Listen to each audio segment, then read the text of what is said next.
Babe, why is your family so cold to each other? You guys are acting like you're not family. Cold? What made you say that? I never thought of it that way. Don't you think it's weird compared to my family? My family always spends a lot of time together. But your family doesn't even celebrate Christmas together. Well, yeah, but it doesn't mean we don't care about each other or anything. Even family has different traditions, you know? I know, but I'm kind of worried about it.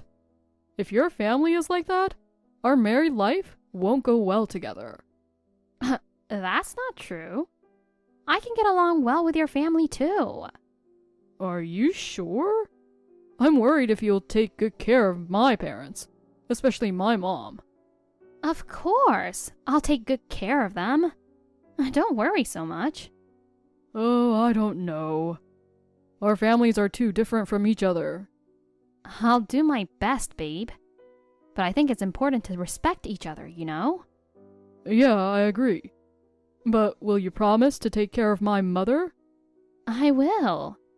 As long as you take good care of my family, that's all that matters. To be honest, I don't care about your family. What? Don't say that. They are your family too. Because if we get married, my family comes first, okay? I don't want any trouble. I don't know what you're worrying about. I think marriage is about respecting each other's family. Yeah, but in the end, your family is of no use to us. What do you mean by that? Stop saying such things. Let's respect each other's family as much as we do. Can we agree on that? If you take care of my mom, that's all that matters. Hey, babe. Thanks for doing the shopping for me. I'm sorry there was something urgent at work. Don't worry about it, babe. Did you get everything? Must have been a lot of work with so many things to buy. I think I've got everything. How's work going? Are you working overtime today? Yeah, it might take a while. Have you arrived home yet? I just got home. I'm pretty sure I bought everything you asked for, but please double check when you get back. Make sure we didn't miss anything for our 10-day honeymoon trip. You're right. I'll check it when I get back home. Good. Do you have your passport with you? Didn't I give it to you last week? I think it's in the bedroom. I also printed the tickets. Thanks, babe. Oh no. I forgot to buy my motion sickness medicine. I bought some more last week. I think it's in the cabinet. Let me check. Oh, I found it. You're a lifesaver, babe. By the way, did you download the language app? The one that teaches you common Spanish phrases? I completely forgot about that. I don't think I need to learn anything. You can speak Spanish, right? I can only speak basic Spanish. It's not like I'm fluent. Just in case, it would be useful if you knew some basic words. Oh, come on. We have our phones. Everything will be fine. We still have one more week until the trip. That's plenty of time to learn. Why don't you take this opportunity to study a little bit? Nah, I'm good. I don't think I'll remember it even if I learn now. I'll let you handle it, babe. But if something happens, you'll be in trouble. Besides, it would be useful if you knew some Spanish words. I'm saying this for you. I don't know. If I feel like studying, maybe I will. Here's your maybe again. Every time you say maybe, you never do it. You never helped me plan the honeymoon trip either. I helped you with the shopping today, right? And I picked the hotel where we'll be staying. Yeah, only that. Well, whatever. Hey, chill. We're finally going on our honeymoon. We shouldn't be arguing like this.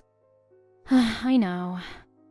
Make sure you help me with the wedding preparations, okay? We've already decided on a place for the ceremony, so there's nothing for me to do, right? What? No. There's a lot of things to do still. All right. Let's talk about this at another time and let's focus on our honeymoon. You don't have to force yourself to stress over everything. Right, babe? I guess so. Maybe you're right. I know I'm right. Why are you so mad? Whose fault is it? I know it's my fault, okay? I'm sorry. Can you stop being mad? Oh, anyway, my parents are coming too. Coming to where? The trip. They will have a honeymoon too? No, they are coming with us. What? Are they really coming? It's our honeymoon. That's why they're coming. Don't you think it will be more fun to go on a trip with my parents? Mom and Dad are happy to see you too. Are you serious? You didn't say anything to me. I'm sorry. I know you won't agree to go on a trip with them. Yeah, of course. It's our honeymoon. Are you out of your mind? You will be part of our family, babe. What's the big deal? I've already bought the plane tickets and everything. I can't just tell them not to come with us. Really? What about a hotel? Don't worry. I made reservations for all 4 of us. Oh my god. That means I have no choice but to go on a honeymoon trip with your parents. Oh, come on. It'll be fun. Babe, it's our honeymoon. I get that you can't cancel the flight and the hotel anymore. But can we make sure we go on the trip separately once we get there? I know. It's not like they will be with us all the time. I made sure we could have our alone time. Promise? Promise. Babe, I just woke up. Are you already out? Where did you go? Oh, you're finally awake? You've been asleep forever. I'm already out with my parents. What? Why didn't you wake me up? I did wake you up, but you were sleeping like a baby. I was tired, okay? It's been a few days since we got here, and I've been carrying your mom's bag for so long. Don't be sarcastic. Mom and Dad are old. They need our help. Then why don't you help them instead of me? You broke your promise. Your parents are always with us. We haven't had any alone time at all. I'm busy taking care of you and Mom. If something happened to Mom, would you take responsibility? You should worry a bit too. But this is our honeymoon. It's supposed to be about us. It's supposed to be a memorable trip. Why do you have to prioritize your mom? What do you mean by that? Of course I prioritize my mom. All I've done on our honeymoon is be an interpreter and carry bags. It's too much. You said it's our honeymoon, but to me, it feels like just a normal family trip. Are you saying it's my fault? I'm not saying that. I just don't feel like we're on a honeymoon. I'm not enjoying this trip at all. Can't you think about me more? Why are you being selfish? You don't like my parents being with us that much? It's not that I don't like that. I just don't like that we're together all the time. Can't we make time for just the 2 of us, even if it's tomorrow? I want to spend the day on our honeymoon, not a family trip. If we split up, who will translate for my mom and dad? Who will carry their bags? What kind of wife are you if you can't help your husband's parents? How about you? We came all the way overseas for our honeymoon, but we don't have any memories as a couple. Are you okay with that? Even yesterday, we visited a lot of tourist spots, right? That should have been enough to make memories. I don't understand your point. I see. So you never understand my point. I know you value your parents, but I wanted you to value our time too. Why don't you just stay at the hotel? You're tired, right? Yes, I'm tired. But I thought you needed an interpreter and someone to carry bags. Are you sure you want me to stay at the hotel? Yeah, you don't have to come with us. You don't like being with Mom and Dad, right? Knowing that you hate helping them makes me feel sad. If you're so tired, why don't you just go back to sleep? So you really want to spend all your time with your parents, huh? It's our honeymoon. Why don't you think about me a little? Of course, my parents are more important than my selfish wife. Just stay in the hotel and think about yourself. You're so useless and selfish. Fine. Whatever. Hey, where are you? How many times do I have to call you? I thought you were so tired that you were staying at the hotel. Why aren't you in your room? And where's my luggage? Where did you take them? I can't go back to the US without you. Yeah, I took all the luggage. Why? Where did you take them? Where are you now? I'm back home. Good luck coming back home on your own. What? What are you talking about? It's not funny. Just tell us where you are. I told you. I went back home now. I didn't bring your passport, so you can go back on your own. No way. You're lying. There's no way you would do such a thing. I'm not lying. I'm back at my parents' house now. I can send you proof if you want. Are you serious? What are you thinking, leaving me in the middle of our honeymoon? Besides, you took all our stuff with you. Honeymoon? That's not a honeymoon.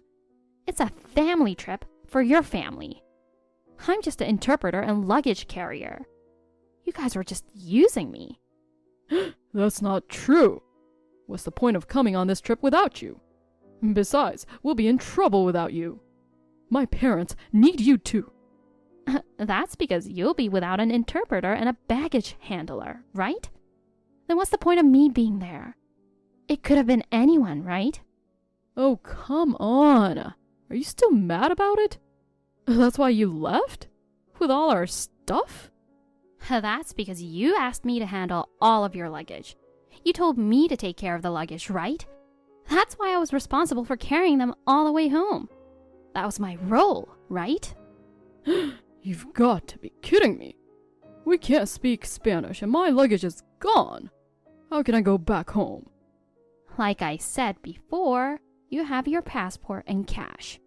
Even if you don't speak Spanish, you can come back. You're not kids. You can take care of yourself. Are you serious? You have no idea how hard it is. You're the one who made me do all the hard work, aren't you? Why don't you at least try to come home by yourself? You should realize what I was doing for you guys. You will be in big trouble once I get back. I won't forgive you. Ever. I'll make you apologize to my parents too. That's my line. I'm done with you. What do you mean, done? You'll understand when you come back. So for now, good luck coming back. I'm looking forward to your return. I can't wait to see your reaction when you get back. What? Hey, we're back now. Who the hell do you think you are? Do you have any idea how much trouble we went through? I will never forgive you. I'm going there to make sure you apologize to me and my parents. Oh, welcome back. Are you coming to my parents' house now? If you're coming to apologize, can you come soon? My father has plans tonight, so make it quick, okay? What are you talking about? You're the one who should apologize. My parents are so furious about you. I don't care. I have nothing to apologize to you guys for. I can't believe you. You are my wife now, part of my family. How could you ruin our honeymoon like that? How could you treat your wife like a servant during the entire trip? Don't you feel sorry about what you did? You never treated me like I was your wife. Yes, I did. We're about to have a wedding soon.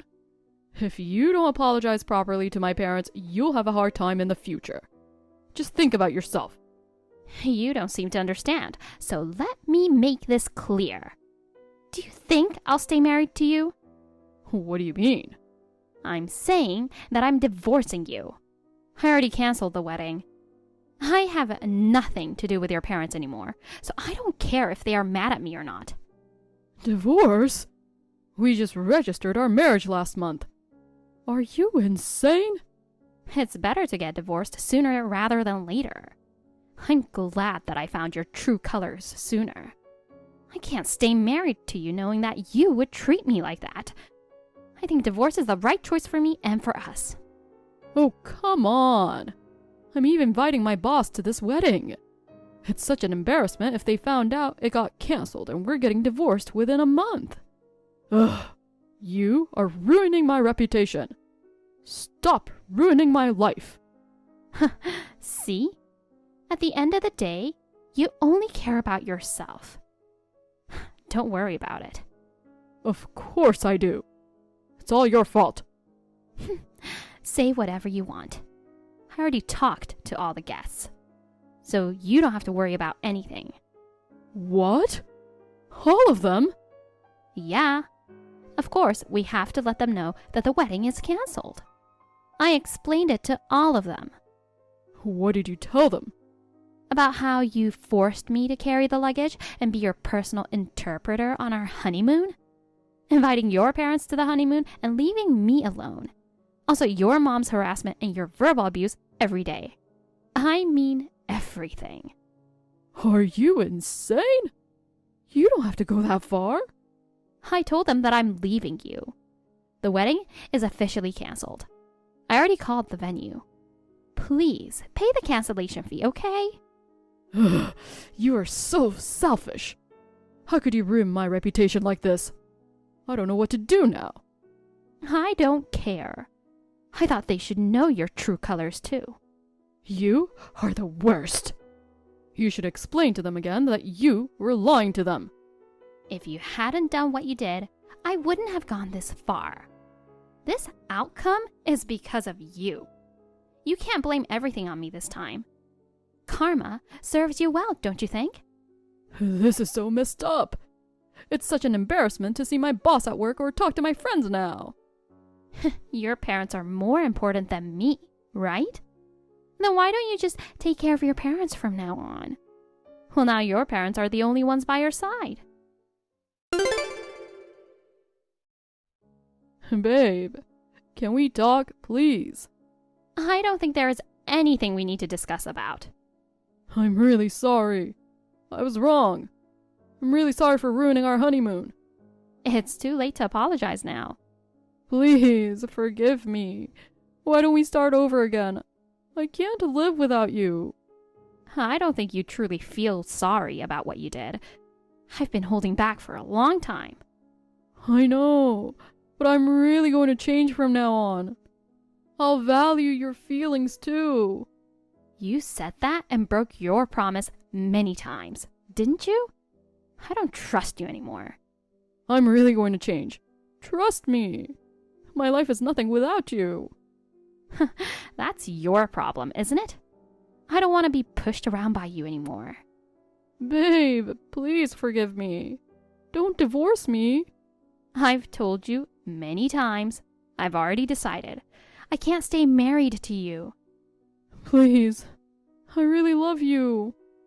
You love me? Then why did you hurt me so much? I'm sorry. It was stupid of me. I'm really sorry. I can't do this anymore. Being with you just makes me suffer all the time. I will do whatever you want.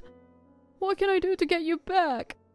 There's nothing you can do, because I'm not going to change my mind. I'm so sorry. Please forgive me.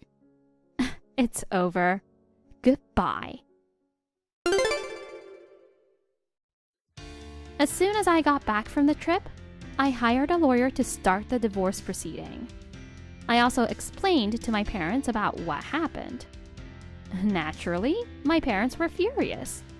They supported my decision to cancel the wedding and proceed with the divorce.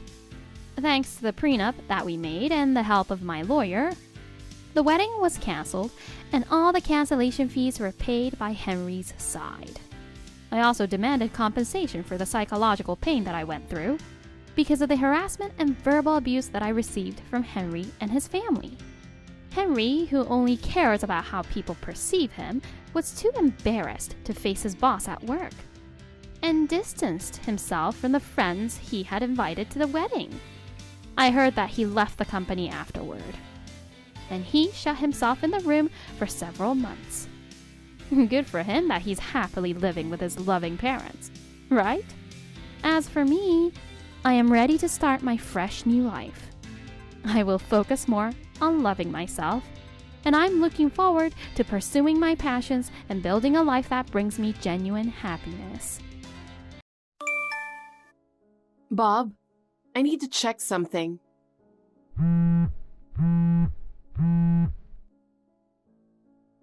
Please, pick up the phone.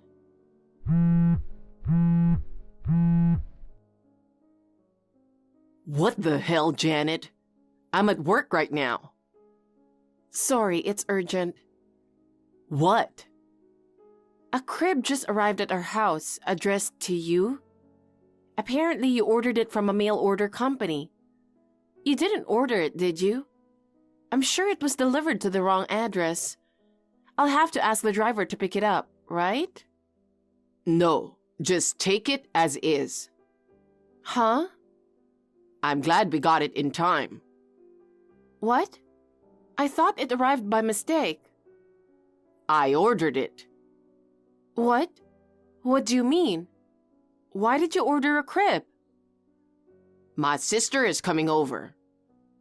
Your sister? What's going on? My sister got divorced. Divorced? Then, baby bed... Does that mean she's divorced with a baby? Yes, that's right. My sister and my nephew are moving in today. Wait a minute. I understand that she got divorced and left, but why is she moving into our house? Isn't she going back to your parents' house? They have a grandpa who needs nursing care. The building is old and drafts come in. It's not a good environment to take care of a 3-month-old baby. Oh, wow. It's okay, right? We're a family. We're supposed to help each other. Of course, I'd like to help. How long are they planning to stay? For how long? They won't stay with us forever. She's going to feel a little uncomfortable. Our house is too small for 3 adults and a baby. What are you talking about? From today on, we'll be living together forever. For good? What the hell? You want to put my poor sister and nephew who got divorced right after the birth on the street? No, but living together for the rest of our life? That's not how it works, right? It's disappointing. What? I married you because I thought you were a kind-hearted woman. You're heartless. That's not the point. Anyway, I'm bringing them home tonight. You'll take care of them. Me? Of course you will.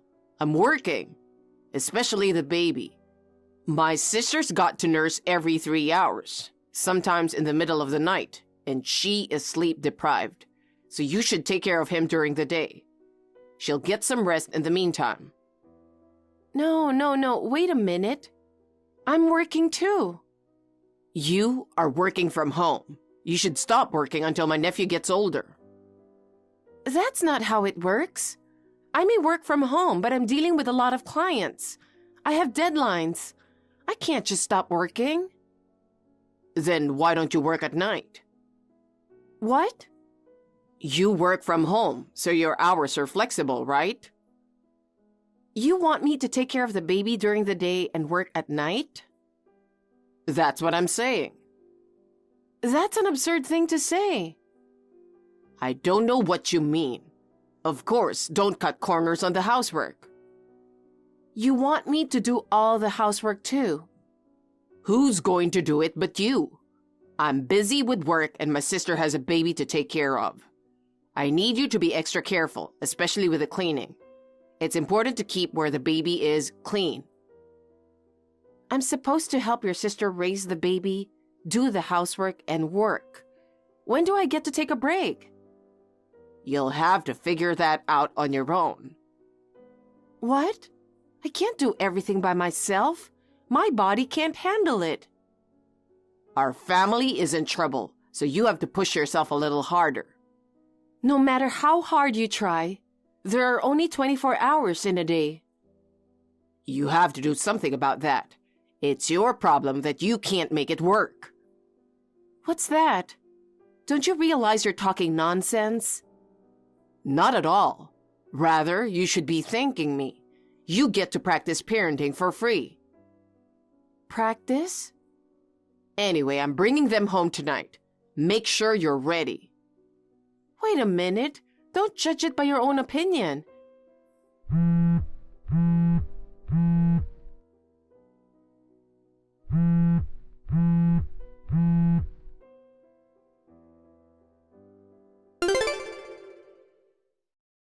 Hello, Janet. Can I have a moment now? Oh, it's been a while, Susan. I was just about to call you. Did my brother talk to you? Yes, he did. You and your baby will be moving in with us starting today. He even bought a crib without consulting me. To be honest, I'm a little confused. No, Janet. What? I was hoping we could stay for a few months. I never asked him to let us move in with you. A few months? Bob said you were going to stay with us for good. Oh boy. What do you mean? I guess I need to explain my situation first. Where do I start? Can I ask you something? Yes, of course. According to him, I heard that you divorced and you have a 3-month-old baby. Why did you decide to leave? My ex-husband was having an affair. Cheating? While his wife was pregnant. He's a lousy man. I'm sorry, I was rude to ask this. It's okay. Well, I'm not that depressed right now. I have to do my best for my son. And I'm the one who exposed my ex-husband's affair. I see, but please don't take it too hard. Thank you, Janet. But we had to move out of the apartment we were living, so there's no place for me and my son to live. My parents are busy taking care of my grandfather. That's when my brother asked me if I wanted to move in with you. So we decided to stay with you guys for a while. I see. Of course, I don't intend to stay there forever. I'm going to stay with you guys for a short time, until I can get company housing. Company housing? My childcare leave will be over when my son turns 1, so I've already made arrangements to move into company housing when I return to work. I have also applied for a nursery school. We want to stay until my childcare leave ends. So, in less than a year, you're moving into company housing? Yes. I'm sorry to just barge in on you like this. I know you're busy with your work. Don't worry about it. I understand that you can't rely on your parents. I don't mind you and your son living with us for a while. Thank you. I'll help you with the housework. Anyway, why did he say that you would live with us forever? He must know that you will move into company housing, right? About that, can we talk about it when he isn't around? Is it better if he's not here? Yes, I have an idea. I think it's going to be difficult for you. Difficult? I kind of have an idea, but please tell me more about it later. Well, I'm going to leave now. Okay, take care. Janet, I have a favor to ask you. What's going on, Susan? If you're still shopping, could you get some powdered milk for my son? Okay, the one he always drinks, right? Yes, please. Oh, by the way, do you have enough diapers? I can pick some up on the way if you want. Oh yeah, they run out quickly.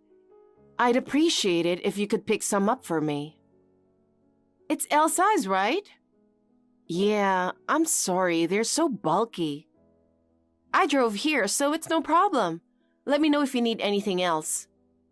Thanks again.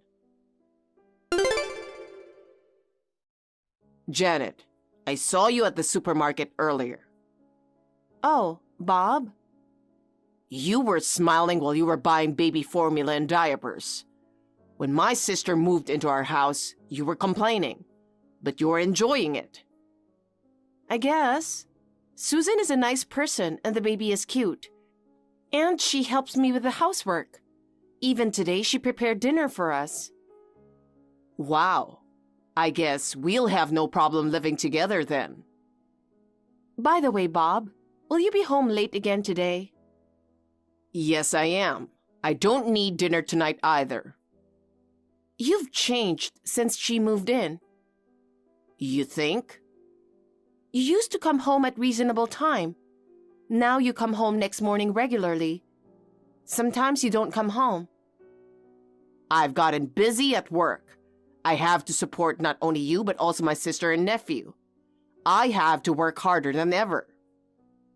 I'm working and making money too, and she is putting in enough money too. What are you talking about?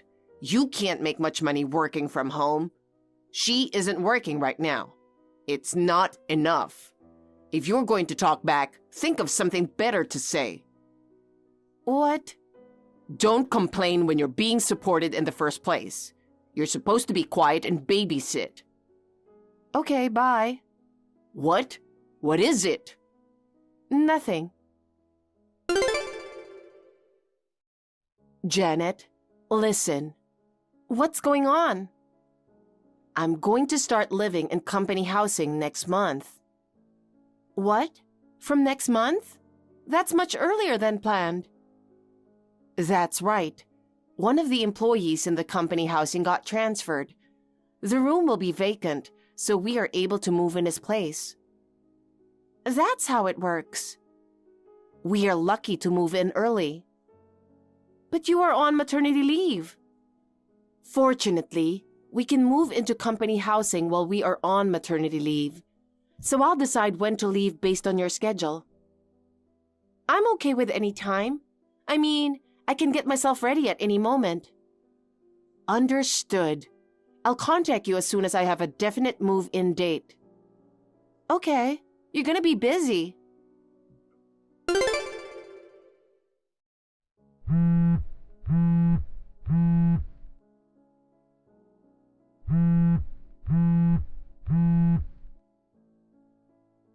Hey, Janet. I came home early for the first time in a while. You didn't even prepare my dinner. What on earth do you think you're doing? Welcome back, Bob. Huh? It's dark in the house and nobody's home. Where the hell are you? Did you just notice? Huh? I left that house 3 days ago. 3 days ago? You are so slow. Hey, don't be silly. What about taking care of my sister and nephew? I'm divorcing you. Huh?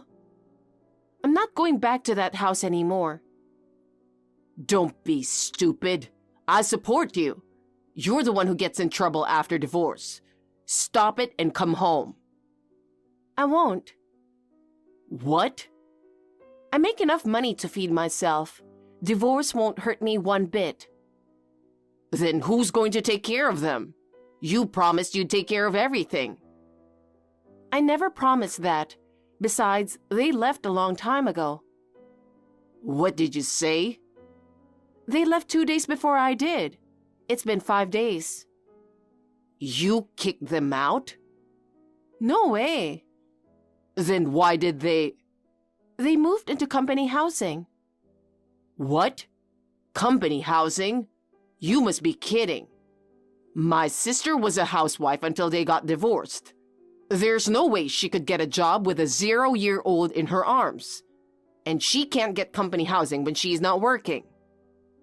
I'm stunned. I guess you didn't listen to her after all. What do you mean? She's been working for the same company since she was single. What? What are you talking about? She didn't have to work because her ex-husband makes a lot of money. She must have quit her job when she got pregnant. That's just what her ex-husband wanted, right? What? She said her ex-husband was pressuring her to quit her job and become a housewife, but she didn't actually quit. Really? But she wasn't working after the baby was born. It's impossible to work while raising a kid. Of course you can't work right after the baby is born. She is on maternity leave right now. She plans to return to work in a few months. She can stay in the company housing while she's on maternity leave, so she moved there when a room became available. No way. So they won't be living with us anymore? Of course not. She's already found a daycare. That's why neither Susan nor I have any reason to be there. Wait a minute. It's fine that they left the house, but why did you leave too? I told you before, I'm divorcing you. I don't know why you're divorcing me. I left an envelope on the living room table. You haven't looked at it yet? Huh? Are you talking about this thick envelope? Yes. That should make it easy to figure out why I left and why I want a divorce. Huh? Janet, when did you find out? Oh my, you quickly looked at the contents of the envelope. The report from the detective agency. You hired them because you had a feeling that I was cheating on you, didn't you? Sort of. I thought you wouldn't know. Since when? It's not that I noticed. It's that Susan told me. Huh? My sister? Why? Why? You really are dumb, aren't you? Did you forget that Susan and I went to the same university? Well, come to think of it, you were in the same club at the same university. Your affair partner is a classmate of Susan's and also in my club. Seriously? Besides, you were acting weird. Weird? Why is that? It was funny that just because she got divorced, you want them to move in with us.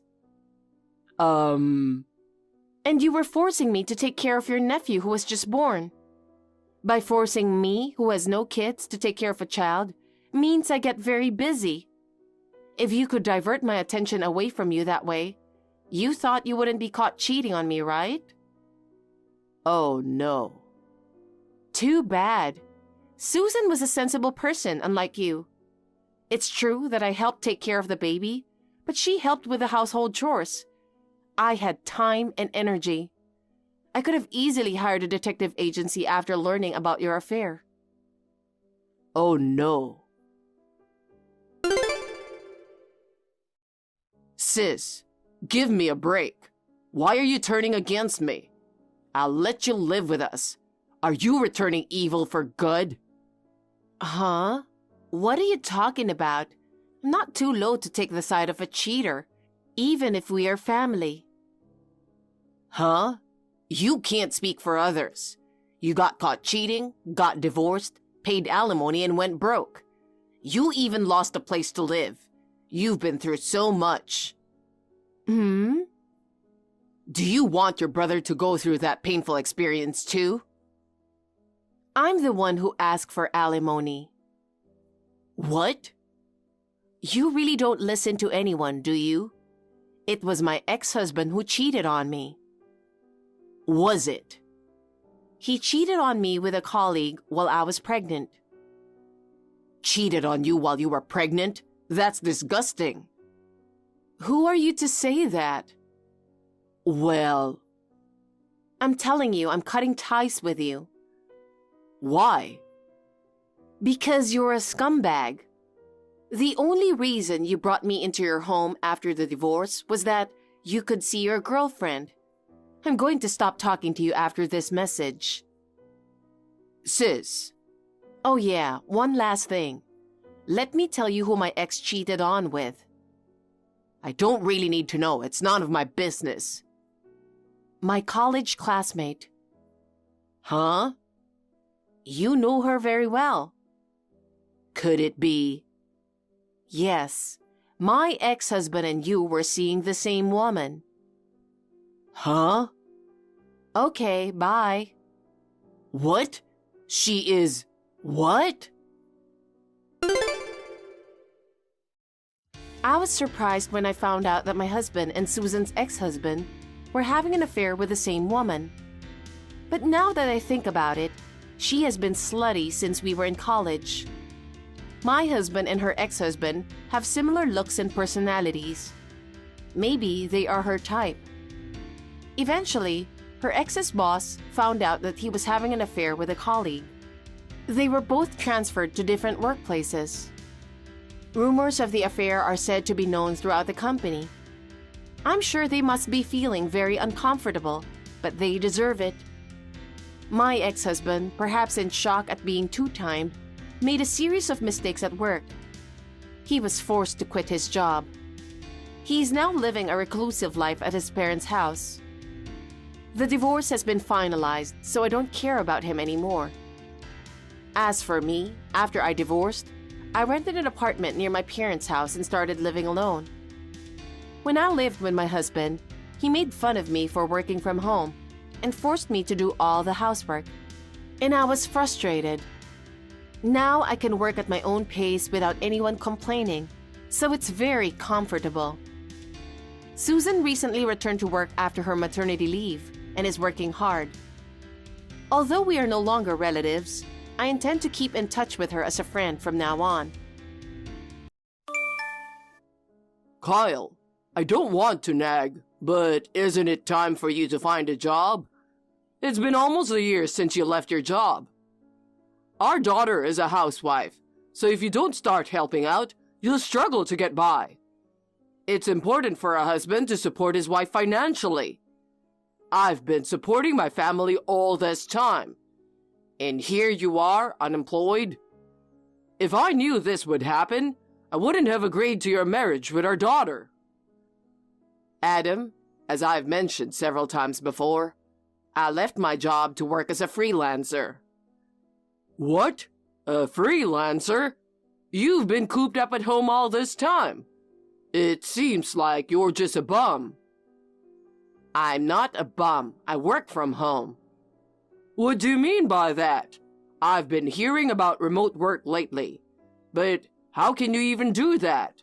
I think you're just stuck in your room playing games all day. If you think you can trick me with that excuse, you're wrong. I'm not playing games at all. Thanks to my efforts, I've been getting a lot of work and staying busy every day. You know what? I'm actually earning more now than I used to. That can't be true. How can someone like you, who's not even working, claim to be getting paid by anyone? How can I get you to believe me? If you start giving us allowance, enough to live on, then I'll believe you. An allowance? You're still working and receiving a pension, so I think you're doing better financially than us. Actually, I've been thinking about quitting my job for a while now. I'm getting older, and my body isn't what it used to be. My friends have all retired, and I can't bear to keep working so hard while they're enjoying their retirement.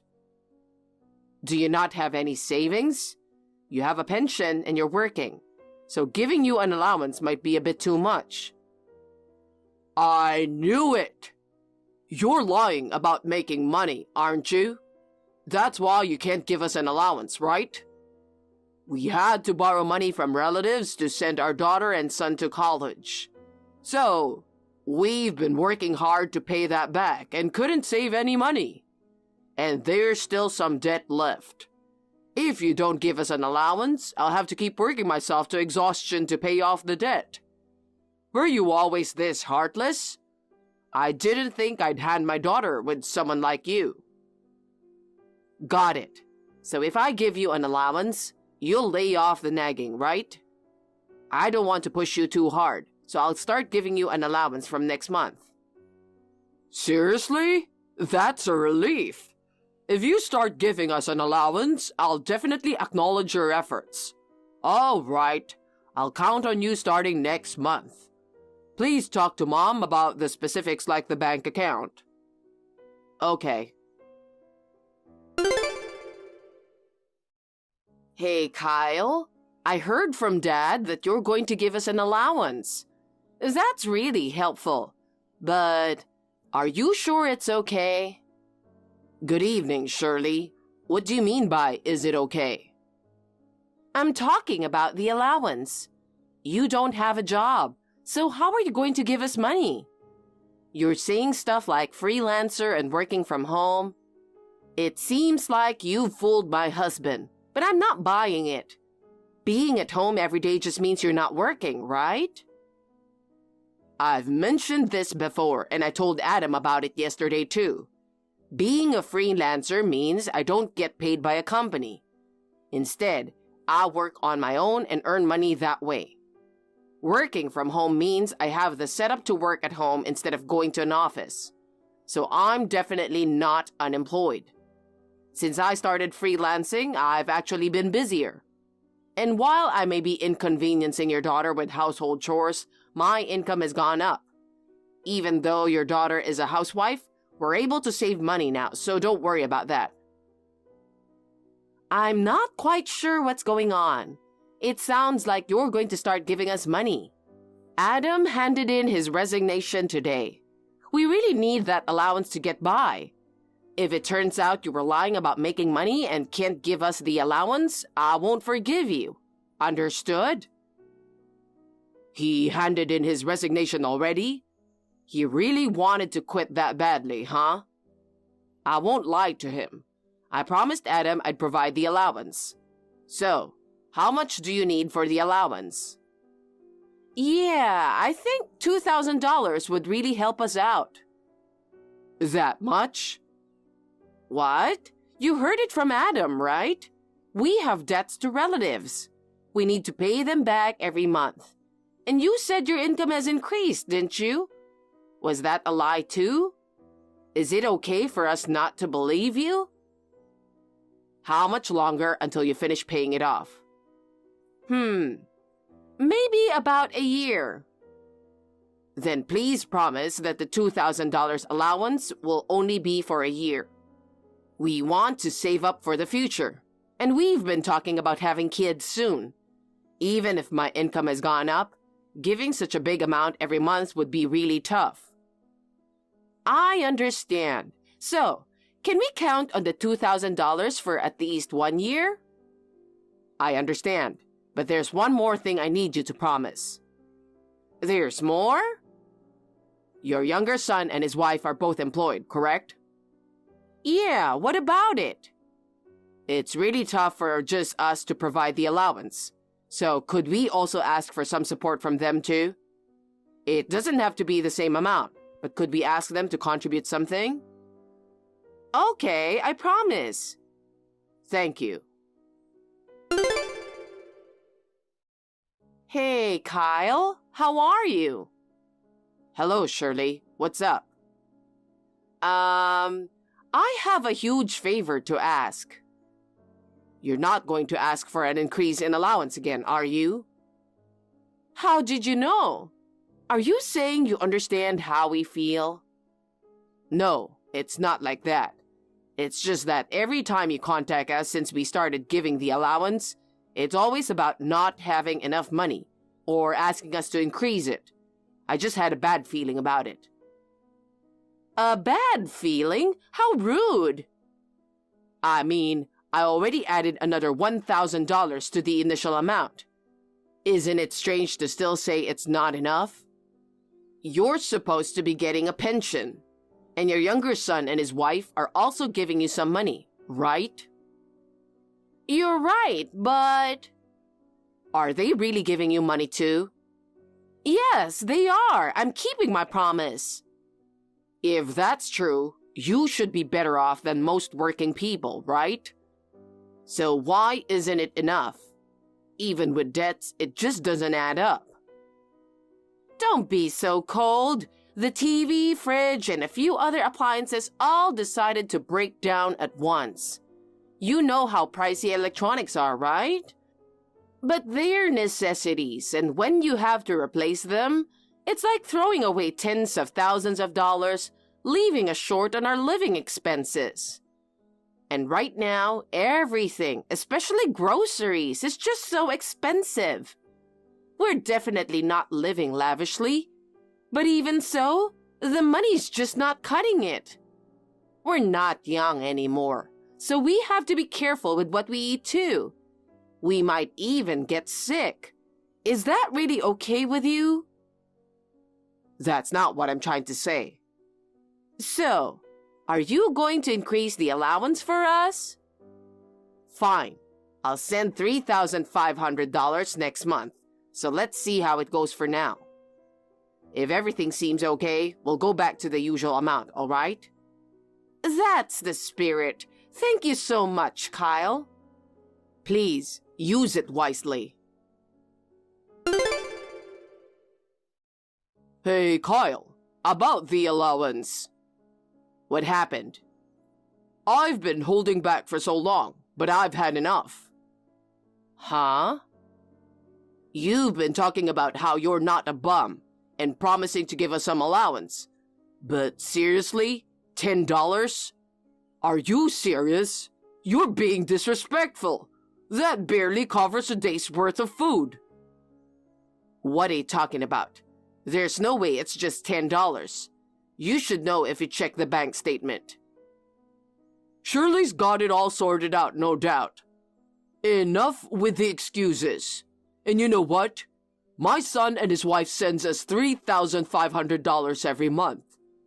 He's some big shot at a major company, you know? Unlike you, who quit your job and can only manage to send us $10. Looks like there's been a mix-up. I'm the one sending $3,500. Isn't it your son who was the one sending $10?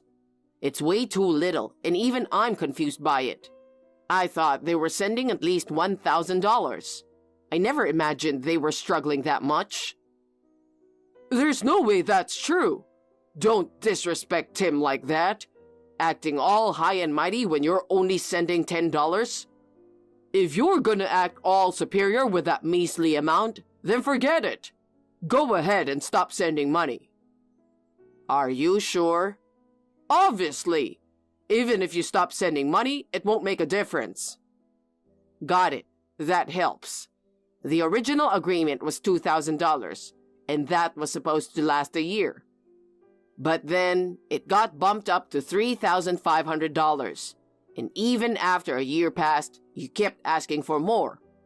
It's getting tough for us to manage, so I've been taking on a lot more work. Honestly, I'm at my limit, both physically and mentally. What nonsense are you talking about? Get a grip on reality, will you? Anyway, whether you send money or not, it doesn't make a difference to us anymore. So we don't need it starting this month. Got it? Got it. I was planning to send the money this week. But if that's what you want, I'll stop starting this month. And just so you know, it's not a one-time thing. I'm stopping it for good. Fine. Do whatever you want. We don't need your $10 anyway. Kyle, we were expecting the transfer by yesterday, but it still hasn't come through. We count on your allowance, so it's really causing us trouble. If it's going to be late, just give us a heads up, okay? Have you heard anything from Adam about this? Huh? What is it? Adam said I don't have to send money anymore. What? You're kidding, right? I'm not entirely sure, but it seems like he thinks I'm only sending $10 each month. What? He told me your son sends you $3,500 a month, so he said he didn't need my allowance. Of course, I denied it. I even said maybe Tim's allowance is just $10. But he insisted I'm only sending $10. He told me to stop sending money, so I decided to do just that. Please, I think it's just a misunderstanding. I'll talk to him and straighten things out. Could you please keep sending the allowance? I refuse. But we're family, right? Don't be so cold-hearted. Who's being cold-hearted here? Do you even realize how tough it is to send that amount of money? I've been working extra hard, sacrificing sleep just to manage. Being called measly money is something I won't forget. I won't be sending any more allowance from now on, so keep that in mind. No way! We won't be able to make ends meet. Adam, what on earth were you thinking? What the hell, Shirley? I'll be home in an hour. I'll talk to you when I get home. This is important. What are you so mad about? I heard you turned down Kyle's allowance. Why would you do that? He was acting all high and mighty over his measly $10 allowance. It just got on my nerves. He's got Tim and his wife sending $3,500. And he's complaining about their allowance being low. I had enough, so I told him we don't need his allowance anymore. What are you talking about? It's Kyle who's sending $3,500. The $10 is from Tim and his wife. Huh? You're lying, right? Why would I lie about it? I can't believe you actually said we don't need it anymore. And he even said he won't be sending any more allowance from now on. He seemed really angry. What are we going to do? Don't blame me for this. You're the one who said Tim and his wife are sending $3,500, right? I know Tim turned down sending the allowance at first, but I promised Kyle that I'd make sure Tim helps us out too. Tim got pissed and agreed to send us money. Then he said he'll only send $10. I know my son-in-law is more successful, kinder, and earns more than my own son. But I just couldn't bring myself to admit it. Seriously? You don't need to lie to me. It's gotta be your fault, isn't it? I know I messed up too, but there's no need to talk to Kyle like that, is there? Why does he make so much money anyway? Didn't he explain it to you? He's a freelancer. I know that, but what does he do? He basically runs his own company. Are you serious? I didn't fully understand it at first either, but the other day, a neighbor showed me an article about him. I was really surprised. It said he's a promising young CEO. Why didn't you tell me about that? Yep, I told you about it then. Even set the record straight about the allowance. But you were stuck on the idea that Kyle, being a freelancer, couldn't possibly earn that much. Didn't take my word for it. I'm gonna apologize to Kyle right now and straighten things out so he'll start sending the allowance again. Yeah, he's a nice guy, so he'll probably forgive you. You mentioned wanting that new bag, huh? Without allowance from him, you can't get it, right? Yeah, you're right. I've got a golf game planned next week, so I gotta figure things out before then. Kyle, I messed up. Seems like I misunderstood. You were the one who was sending us $3,500. I didn't know you run your own company. Even if you apologize now, I won't be sending any more allowances, all right? Please don't say that. I've said it countless times, haven't I? I'm not just at home doing nothing. I earn money. I even double-checked with you if it's okay to stop the allowance. But despite all that, not believing a single word I say, you even said it won't make a difference if I send money or not. Thinking I can just apologize, get forgiven, and receive the allowance again? It's really pushing it, don't you think? I understand. I'll admit it was my fault.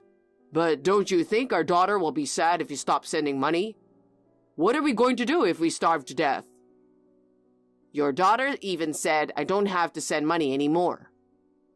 What? I kept the money thing from my wife to avoid stressing her out. But when I finally opened up to her about it, she got even more mad than me. She said she would cut ties with you. Are you serious? Yeah, why don't you ask her yourself? But I think you've been blocked, so probably won't get through. What? That can't be true. My wife blocked both of her parents. Dealing with her demanding parents was really tough. When she found out they were making me send them money, it was just too much. But this situation gave her the chance to finally break free from them. And honestly, I'm relieved. When my wife contacted her relatives and revealed that I had been sending her parents money, despite their overdue repayments, they got angry and said they would take appropriate action. It seems they're in for a tough time ahead, but I think they deserve it.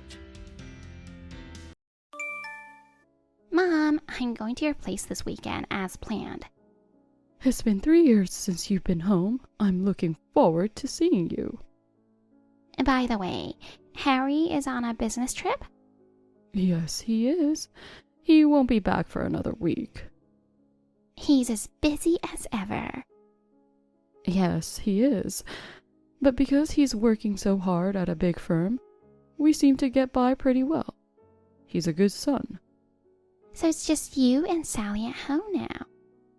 Yes, that's right. By the way, are you and Sally getting along? What? Why that all of a sudden? You know, Harry and Sally got married and suddenly started living with you. I guess he was worried about you, so he decided they should live with you. I figured because they just got married that they would rent an apartment and live together. Don't worry. We're just like mother and daughter. I'm glad to hear that. It's just that, well, Sally, she's a bit laid back. She's not very considerate. Is that so? Well, don't worry. I'll gently instruct her on how to be a suitable member of the family. I see. Nancy, if you have time to worry about others, why don't you find someone to marry? You're already over 35. At this rate, you'll be single for the rest of your life. I know. But you're single too. Hey, don't go there. I'm not single because I want to be. Then don't go there either. Oh, for crying out loud. You're as sassy as ever. Like mother, like daughter. See you later. Hey, Sally. I'm on my way home now. Of course, dinner is ready, right? What? Oh my goodness. Don't tell me you haven't made anything for dinner. Oh, well, you told me you were having dinner with friends tonight. I haven't seen my friends from school in a while. We ate out tonight. Huh? Why did you just go and do something like that? One of my friends has some urgent business. The dinner party was cancelled. Well, even so, if you'd called a little earlier, I could have prepared something for you. I'm starving. I want you to make something now. I understand that, but it's too late to go shopping for anything. Can I just make something with what we've got at home? What? What are you talking about? Go out and go shopping right now. Oh no. I'm in the mood for beef stew tonight. Excuse me? I'll be home in about 30 minutes. You have beef stew ready and on the table by the time I get home. Do you understand me?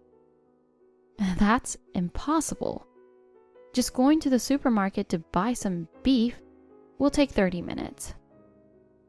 What is that? Could it be? Are you challenging me, your mother-in-law? No, it's nothing like that. You're really useless. Why did Harry choose a woman like you to marry? You're ugly and uncaring. Your cooking is terrible, and you're a lousy cleaner. On top of that, you don't listen to your mother-in-law. It's meaningless to have you around. Oh, that's just awful. I'm doing my best to please you. Your best? Don't be silly. You just refused to cook me dinner. No, it's not that I refused. It's just that you insist on making me do impossible things. That's enough. You get out of my house right now. What? A no-good wife like you. Just looking at your face irritates me. I don't even want to breathe the same air as you. Oh my goodness. I'll have you and Harry divorced. Oh, wait a minute. Just because Harry isn't home, don't go deciding things on your own. Oh, Harry is a motherly boy. He'll do whatever I decide. Oh, God. Oh, yeah. Leave your wallet. Why? Because if you stay in a hotel, kicking you out of the house wouldn't mean anything. Don't tell me you want me to sleep in a park. Yes. Oh, give me a break. Sleeping outside at this time of year is crazy. I lost my parents and I don't have a home to go back to. All my relatives live far away. Without money, I can't even eat. You don't have to worry about not eating for a few days. If you need water, there's a tap at the park. Oh my. You probably just wanted Harry for money anyway. I'm not letting you back in our house until you straighten up. It was never about money. Don't lie to me. My ex-husband is the president of a company, and his parents have a great house. You were targeting my son, weren't you? No, I wasn't. Listen to me. If you don't get out of my house by the time I get back, I don't know what I'll do. And leave your wallet behind. Of course, taking the money out and leaving it behind is not acceptable. Okay, I understand.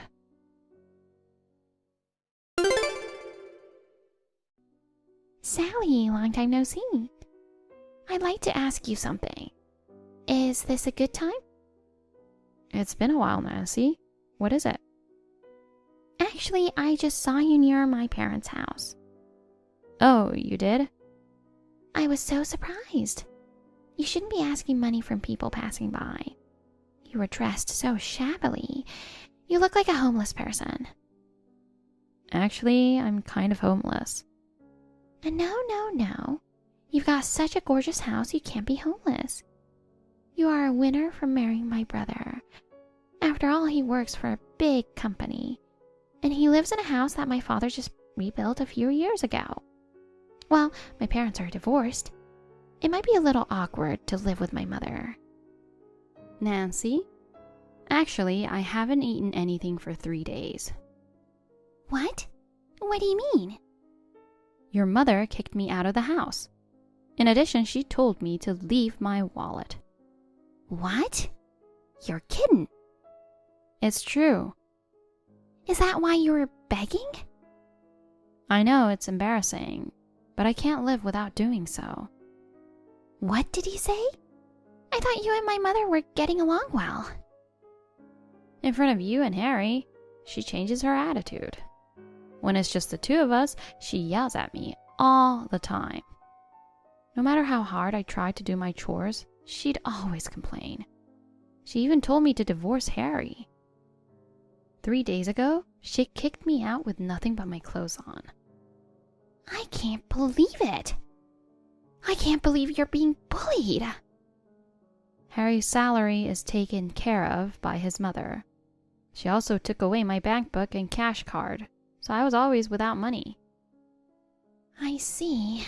With your bank book taken away, it must be difficult to make electronic payments with your smartphone. Yes. Sally, you're in a terrible situation. Why didn't you let my brother know? He's working so hard and I didn't want him to worry. I can't tell him the truth. And even if I did, I don't know if he would believe me. You're not the kind of person that would lie. I believe you. I'm sorry I made fun of you earlier, calling you homeless. I know you've been through a lot. Nancy? Sally, leave everything to me. What? Actually, I have to go back to my parents' house today. But before that, I have to help you. I'm going over to where you are again now.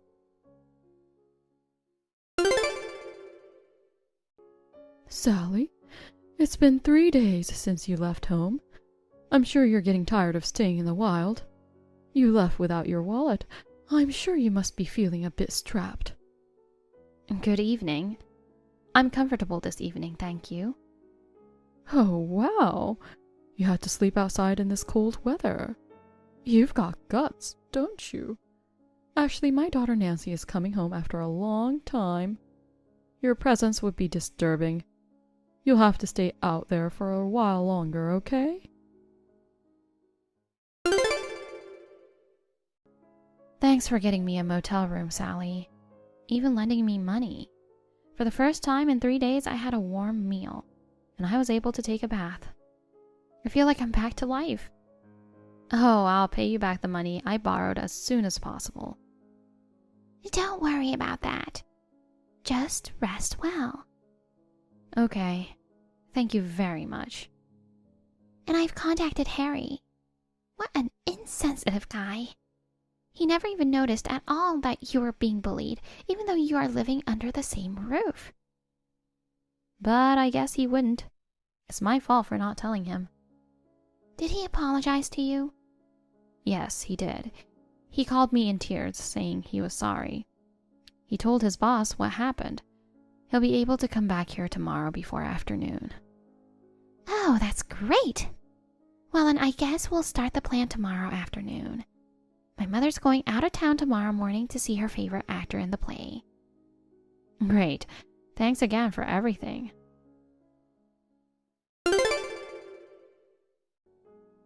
Good morning, Mother. I overslept and didn't notice. I see you've already left. Yes, I did.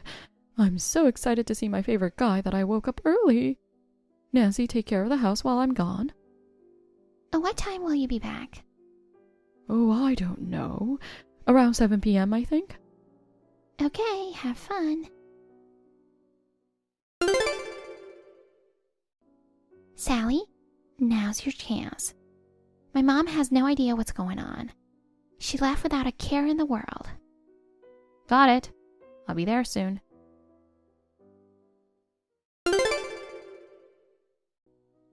Hey, Nancy, where are you? I just got back. All of Harry and Sally's stuff is gone. You were home the whole time, weren't you? What the hell happened while I was out? Hey, Nancy. Anyway, get back here now. I'm not going home ever again. Huh? What are you talking about? And by the way, Sally and Harry, they're never going back there either. What? What do you mean? If it were just Sally, but Harry too? I don't understand. Yeah, you wouldn't understand, would you? Why did everyone leave? Huh? Me, Sally, and Harry. We're all angry. Angry? Why? I'm so dumbfounded. You really don't understand anything, do you? I don't know what's going on. You were a bully, weren't you? Kicking her out of the house in the cold without even giving her money? That's beyond insane. Huh? Oh, well then. She told you, didn't she? I contacted her. Sally was begging people on the street. I was curious, so I texted her. Then she told me she was being horribly bullied by you. Don't call me a bully. It's just that she's so incompetent. I was just trying to educate her. What do you mean, educate? You said you didn't want dinner. Then you tried to force her to make beef stew. And when she refuses, you get upset and start making a fuss about it. And then when she refuses, you get upset and kick her out into the cold. Ugh, if it's just that. By the way, Mom, why do you think I was coming back home after all this time? What? Weren't you just making a visit home? No, I wasn't. I went home to ask you to vacate the house. Vacate? What do you mean? You know that the house and land are still in Dad's name, right? When you guys divorced 3 years ago, you were supposed to move out of the house, but you refused for this reason or that. So Dad had no choice but to give in and allow you to live in the house for $800 rent. What? Rent? I knew you'd have forgotten about it. I thought this house had been given to me by my ex-husband. Up to now, Harry had been paying $6,000 for rent and I've been paying $2,000. Oh, But now the house is on the market. it's for sale? Dad's getting remarried, and he plans to live at his new wife's family's house. He doesn't need that house anymore. Even if he says he doesn't need it, my son's family and I live there. It's completely unacceptable for him to go and decide to sell without discussion. It's his house. Oh, come on. Of course, Father didn't want you to leave right away. He asked me to first convince you that you needed to leave. But when I came and found out that you were bullying her, there was no need to give you time to leave. After talking it over with Dad, we first got Harry and Sally out of there. I beg your pardon? Next, I need you to leave. This is not funny. That man left me and is living with another woman. Do you know how disappointed I was when I found out after the divorce? And now he wants to take the house away from poor little me. I'm never going to leave. It's your fault that he left in the first place. He couldn't stand your selfishness anymore. Besides, he met his fiancée after he divorced you. Ugh. The house needs to be vacant by next month, so get your things together and be out by the end of the month. Then where am I supposed to go? I don't even have a family home to go back to. Don't worry, I found you a live-in job. Oh, give me a break. I've only ever been a stay-at-home mom. I'll never be able to work now. But there's no one to take care of you anymore. You'll have to work for yourself. Oh, no. Nancy, you take care of me. If I can't depend on Harry and Sally, I'll go live with my daughter, you. That's not possible. I'm getting married soon. Huh? The man who will be my husband is a foreigner, and we've decided to live in his hometown, so living together is absolutely impossible. What? What is that? How can you decide to get married without my permission? I was actually going to introduce him to you, but not decided to. I can't believe someone like you is my mother. It's too embarrassing. I won't allow you to get married. You're the one who told me to get married as soon as possible, aren't you, Mother? Well then, I'm busy, so I'll leave you to it. Wait a minute, Nancy?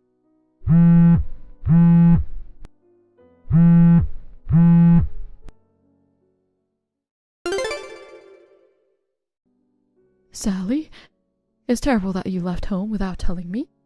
Hey, where did you and Harry move to? I'm coming over there now so you can tell me your address. Hello, Mom. Thank God you didn't block me. Sally, please, let's be friends again and live together. I was actually thinking of having my daughter Nancy move in with me, but she just went off and married a foreigner. She gave me the contact information of a factory where I could live and work. But after that, she blocked me and I couldn't get in touch with her anymore. I have nowhere else to go. What are you talking about? She went to the trouble of finding that place for you. Why don't you work there?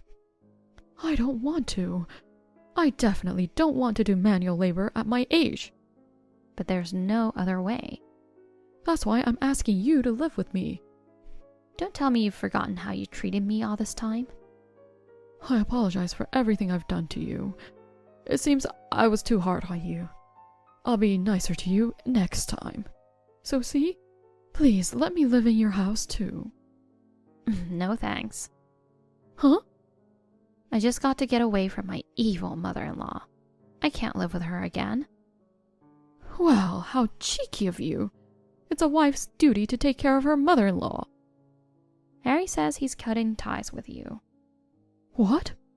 He feels terrible about not noticing that you were bullying me.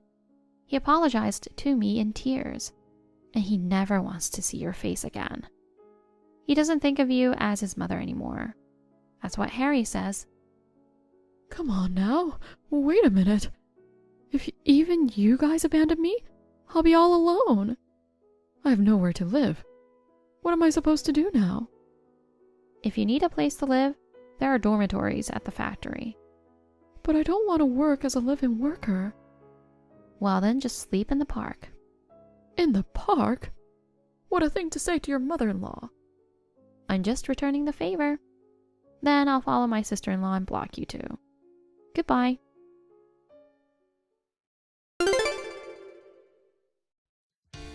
My mother-in-law, who left her house in tears, started a part-time job as a live-in worker. Rumor has it that she is the oldest person in her workplace, but she cannot do her job at all. She is constantly being scolded by the younger, more senior employees every day. My mother-in-law has a lot of pride. I'm sure she must be feeling miserable. I hope she will take this opportunity to reflect on her past behavior. As for me, after I left my parents-in-law's house, I moved into an apartment with my husband, Harry. I can only thank my sister-in-law for helping me. When I was living with my mother-in-law, every day was like hell. Now, I am the happiest living with my kind husband. Anne, I'm not going home today. You can eat dinner by yourself and go to bed first. What? What's wrong, Harold? Why aren't you coming home? You deceived me. I'm deeply disappointed. I thought you were the kind of woman who would never lie to me. Wait a minute. What's wrong with you all of a sudden? What do you mean I deceived you? I don't remember lying to you about anything. Oh, come on. So that's how you're going to play it, huh? Yesterday was our first Christmas together. I didn't expect such a surprise. How can we stay married like this? What? Surprise? More and more, I don't understand what you mean. Yesterday, we went to my parents' house for a Christmas party. Your excuses are pathetic. Do you know how shocked I was? Hearing such things. You had something very important that can only be considered marriage fraud. No. I don't remember hiding anything at all that could be called marriage fraud. You can't go on denying it. I heard it with my own ears. You heard what with your own ears? For crying out loud, you're so arrogant, you know that? I'm asking you because I have no idea what you're talking about. Enough. Don't you ever talk to me again, you scammer. Oh my. Well, I'll forgive you if you'll just admit that you lied to me. I'm going home to my parents' house until you're sorry and apologize. Huh? Listen, I won't reply until you apologize. See ya. Wait a minute, Harold. All this scamming and lying? Can you just explain it to me so I can understand?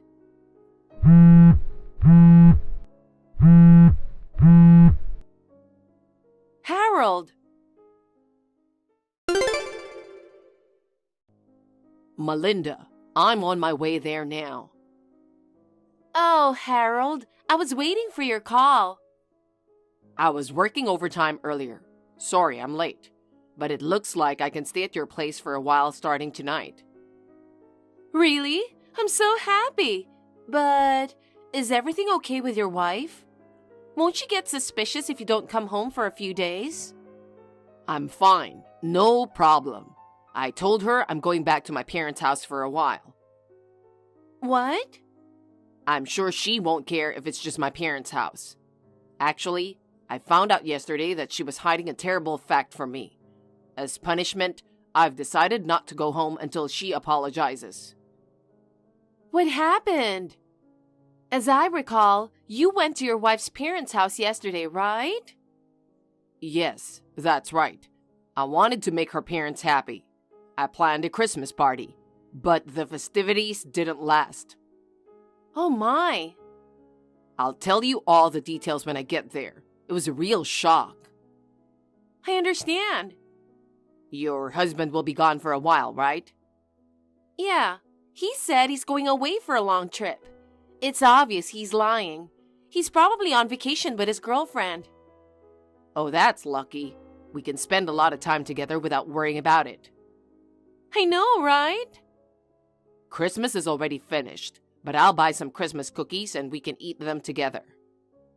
Okay, great. I'll be looking forward to it.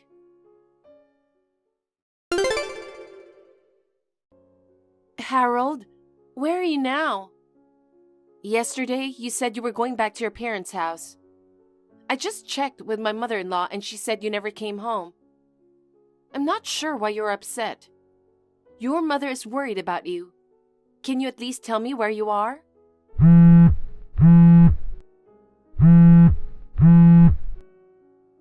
We just got married. I didn't expect to lose contact with you like this. Anyway, I just want to know if you're okay. Please be sure to text me back.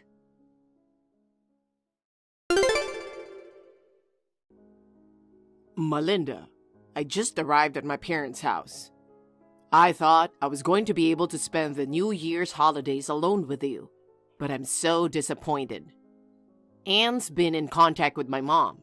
She's been asking about my whereabouts, so I have no choice but to go home. I'm disappointed too. I thought this year I could count down the new year with you. I'm really sorry. I'll make up some excuse and get out of my parents' house in a few days. Yeah, okay. Please come back soon. But even so, I was really surprised. I never thought that your wife was someone who couldn't bear children. And she hid the fact that she was infertile from you the whole time. I was really surprised too. The reason Anne and I got married in the first place was because we wanted to have children. I thought it would be fine if we got married later, when I had more time to settle down at work.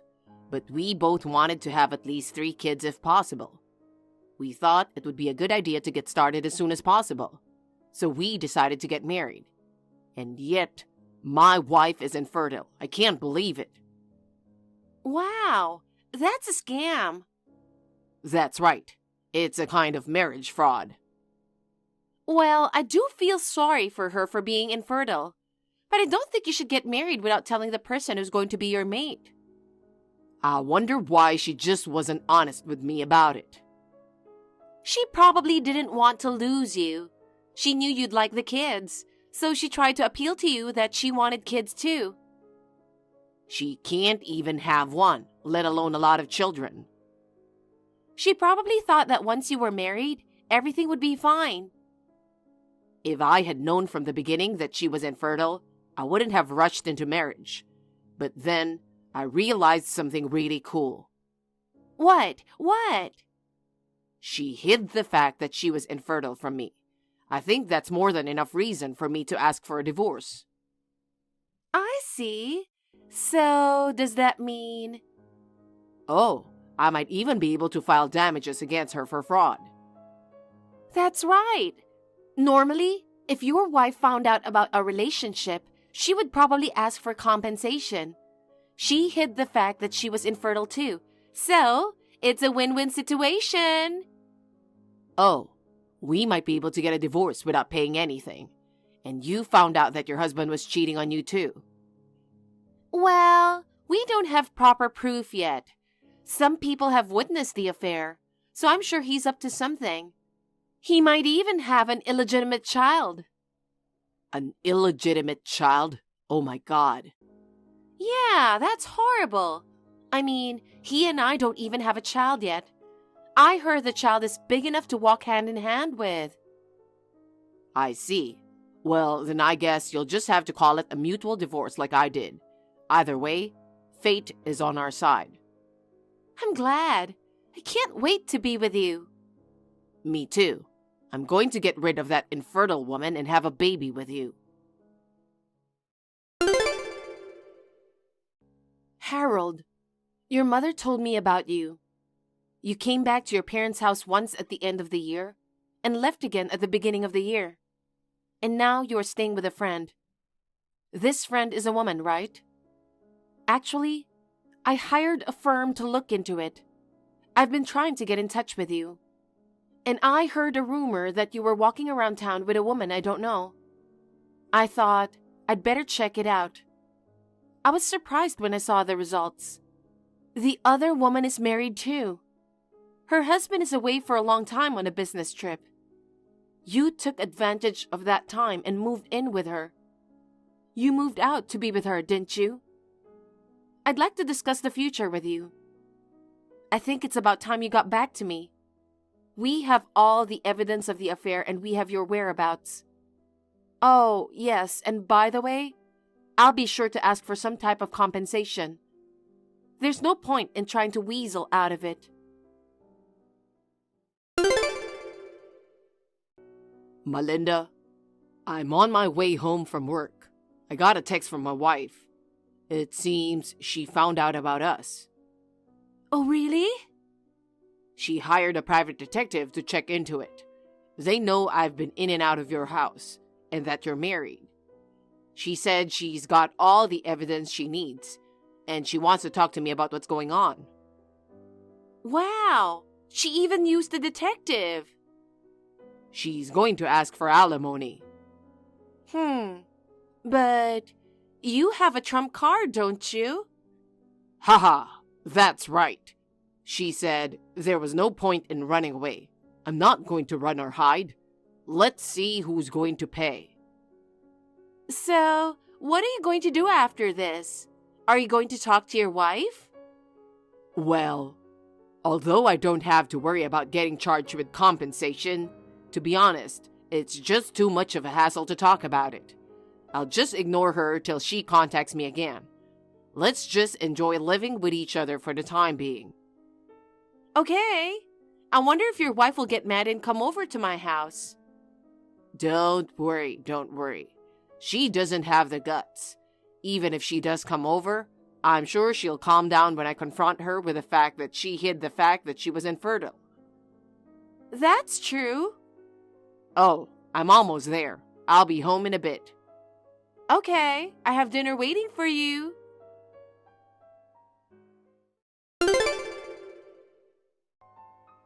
Harold, it's been more than 3 months since Christmas when you snapped for no reason and left me. It seems you're still ignoring me and continuing to live with your lover. I'm running out of patience with you. Oh, Anne? You finally replied. What the hell? I hadn't heard from you in 2 months since my last message. I thought you'd given up on the compensation. Of course not. I'm going to start my revenge now. What? What do you mean, revenge? You are one to talk, you fraud. Are you still saying that? I didn't con you in any way. Don't get shifty with me, because I heard your parents talking about it on Christmas Day. What? My parents were talking about what? We were sleeping in the room next to your parents' bedroom on Christmas night. I was having trouble falling asleep. I was playing with my phone and I heard your mother and father talking next door. They said you're infertile, actually. I'm infertile? That's right. You're really a jerk, you know that? You said you wanted 3 kids, but in reality, you can't even have one. I see. So that's why you called me deceitful. That's right. I got married because I wanted kids. But my parents weren't talking about me. Huh? What do you mean? I don't want to say too much, but they were talking about my sister. Huh? No way. I'm sure they were talking about you. Even though they were in the next room, it was through the wall, so I think you must have misheard them. My sister and I have similar names. Oh my God. My sister and her husband have been married for 4 years, and they still can't have kids. Just recently, they went to the hospital for a checkup. They found that the cause was on my sister's side, but there is a possibility that they can have a baby if they get treatment. My sister and her husband have decided to live happily together even if they can't have children. I don't think my parents were that serious about it. Wait a minute. Then you... At least I didn't have any problems when we got married. Huh? I had a checkup before we got married. We wanted to have kids right away, so I did it just in case. You had a checkup. Did you tell me that? I thought I showed you the medical certificate. Did you forget? Well... Oh, I see. It seems you've been two-timing your partner since we got married. You didn't care about my diagnosis. No, I mean... Did you think I got married to you and hid the fact that I was infertile? So you've been accusing me of deceiving you like I'm the devil. You were trying to make it sound like we are both at fault because I had deceived you, so you could get out of paying alimony or other compensation. Well, that's, Oh, this is ridiculous. It seems as though I've hit the nail on the head. Well, since that's the case, we're getting a divorce, right? Of course I'll be sure to charge you compensation. Wait a minute. If you're not infertile, then that's a different story. What? Are you saying that you wouldn't have cheated on me if you knew I could have children? I wanted to have a baby with you. How dare you say that when you were two-timing me before we were married? And? Either way, it doesn't change the fact that you were unfaithful. Then, goodbye forever. Huh? Wait a minute. Forever? No way. Anne, let's talk it through.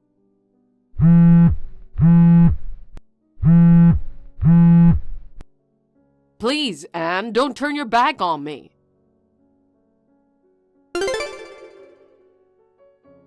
Melinda, I can't go back there today. What? What's wrong all of a sudden? I made your favorite food and it's waiting for you. I'm in a bad situation. What? I was mistaken. Why? My wife's sister is the one who was infertile. What do you mean? I heard my wife's parents talking about their daughter being infertile. I thought they were talking about my wife. Apparently, I misheard her name. So, you're saying your wife isn't infertile? Yeah, she said her checkup came back clear. Wait, that means if she finds out about our relationship, she's definitely gonna file charges. She already knows. Wait, what are we going to do? I don't know how much they're going to charge me in alimony. We're going to have to pay thousands of dollars, aren't we? Oh God, how did you make such a silly mistake? And I can't believe you didn't know the result of the bridal check. What can I say? My wife and her sister-in-law have the same name. I even forgot that my wife had a bridal check. You're an idiot. But you know what? At least you found out your husband cheated on you, right? I guess the money we're going to pay out will only be half. About that? Huh? What? I guess my husband wasn't cheating on me after all. Huh? I was convinced that my husband was cheating on me based on what my friend had witnessed. But after that, I didn't get any new information at all. I asked my friend again about the appearance of the woman he was having an affair with. And I found out that it was his sister. Huh? I thought there was an illegitimate child, but it turned out to be my sister-in-law's kid, my niece. What the hell is that? It just so happened that my sister-in-law's husband was away that day. My husband was just helping his sister with her shopping. Oh man, you've got to be kidding me. What kind of misunderstanding is that? How can you mistake simply shopping with your sister for an affair? What? You're going to be sued because of your misunderstanding too. By the way, your husband doesn't know about us, right? Maybe, but what if he does? I'm a housewife. I can't pay anything. I don't have thousands of dollars either. You work, so you have more than I do. I don't have enough to pay your half too. I'll take care of my side. That's terrible. You can't protect me. You know, I don't make a lot of money, right? I'll have a hard time just paying my wife. Anyway, I hope your husband doesn't find out about us. Oh my God, I really don't know what to do. I'm not going back there today. I'm staying at a business hotel. It'll be a real mess if he comes back. Oh God, I can't take this anymore.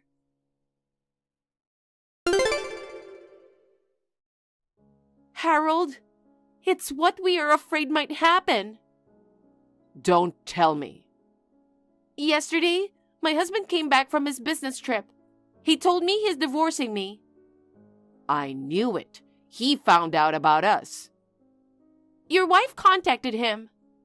Anne did? This is horrible. Speaking of Anne, she said she's going to start her revenge. I don't have any money. What am I supposed to do now? My life is ruined because of your screw up. Shut up. It's not just my fault. No, it's your fault. You left your wife because you assumed she was infertile. She got serious and started investigating. Oh, God. I wouldn't have cheated on her if I knew it was going to turn out like this.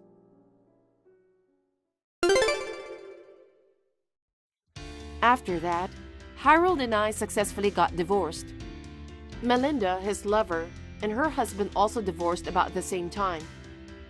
My husband and Melinda had to pay a hefty amount in damages. For about 3 months after Christmas, they lived together sweetly without knowing anything. They hit rock bottom in one fell swoop. They both had to take on debt to pay the alimony. My ex-husband started working part-time in addition to his job. His mistress started working at night. But no matter how hard they worked, the paychecks disappeared to pay off the debt. They are now living in extreme poverty in a shabby apartment, blaming each other for their failures. As for me, after my divorce from my husband, I returned to my parents' house and started living with them. I thought I was fed up with marriage, but recently, I became friends with a man I met at work and started dating him.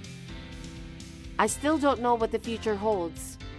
Unlike my ex-husband, he is a sincere and trustworthy person. I would like to take my time and nurture our love. Janet, I have something important to tell you. Is everything okay, Susan? I am about to arrive at the wedding venue. I am so glad that the weather is good today. I'm looking forward to seeing you today. Hey, can you stop that kind of thing? Huh? I'm about to ask you to break off the engagement. It makes it a little harder to say. What? Today is my wedding day. And you're asking me to break off the engagement? You're kidding. What? How can it be a joke? Then I'll tell you again. You are not the right person for my son to marry. Please break off the engagement. What? Why? Did I do something to offend you? Please don't say something like that on my wedding day. I'll fix my weaknesses right away. That's not what I meant. There's nothing about you that bothers me. What? Then why on earth? Because you and I live in different worlds. We live in different worlds? I don't understand. Can you please tell me clearly what you don't like? Janet, it's your background. What? From the moment I heard you grew up in an orphanage, I always thought you were not suitable to be my son's wife. But my husband said, well, Bob brought her here because he wanted to marry her. We don't want to reject her right away. So I decided to see how it'd go. And I set certain rules in my mind. What's the rules? By the day of the wedding, if you apologize to us for being raised in an institution and told us how much you wanted to marry him, I might have changed my mind. I was waiting for your apology for a long time, but you never once apologized to us. Yes, I grew up in an orphanage. I don't have parents, but the people there took very good care of me. I lived happily every day. I had a lot of friends at the orphanage and at school. I am never once ashamed of being raised in an orphanage. So why should I apologize? You're so cocky. This is how people who grew up in institutions are. Okay? I don't care about your pride. What's important is what the world thinks of those who grew up in institutions. What? Everyone in my family, including my relatives, graduated from prestigious universities. They all work for well-known companies. If someone like you came to our family, it would be a disgrace to our family. So I'm glad you didn't apologize to me. And thanks to you, I can break off the engagement. Oh no. Once again, I'll make sure to tell you. Janet, please break off the engagement with my son. In our family from the upper class, someone who doesn't have parents doesn't belong. It's embarrassing to have someone like you, so please cancel the wedding. I see. If you insist that much, I understand. I don't care if you regret it. What? Why would I regret it? There are 2 things I want to confirm. You're such a pain in the ass. Well, you are acting strong, but I'm sure you're really in a state of shock. Let's hear it. Make it quick, okay? Thank you very much. Does Bob, who was supposed to marry me today, know about this? What kind of question is that? Of course he knows about it. Ah, did you think that I was doing this on my own? Too bad. He is of the same opinion as I am. When I told him I'm going to cancel the wedding, he said, "Okay, I'll do as you say, Mom." Well, okay. The other thing is, I understand why you want to cancel the wedding. But canceling on the day of the wedding is not common sense. How are you going to contact the attendees? If they are far away, there is a good chance that they have already left home, right? We have already contacted our guests one by one, so you should contact your guests yourself. What? Even though you are the one who wanted to cancel? It's true that we are the ones who wanted to cancel, but you are the one who caused it, so you should do so. I'm the cause? Yes. It's your fault for growing up in an institution. I'll leave it to you to contact the wedding hall and pay the cancellation fee. I'm supposed to pay the cancellation fee too? I think it's ridiculous. It's your fault, of course. I understand. I don't know if you really regret it. Are you kidding me? I'll never regret it. Bye. Zach, where are you? Have you already left the house? Janet, good morning. I was just about to leave the house. I'm really looking forward to today. Well, I just got a call from Bob's mom. She said that today's wedding has been canceled. What? Are you kidding? That's what I thought at first too, but it seems she's serious. She doesn't like the fact that I grew up in an orphanage. What? That's the reason? Well, if I apologized for being raised in an institution before the wedding day and begged them to let me marry him, she would have thought about it, but since I didn't apologize, they called off the engagement. And because I grew up in an institution, she wants me to pay for the cancellation. What the hell is that? That's too messed up. Ah, I just got a message from Dad. He said he got a call from Bob's father that the wedding had been canceled.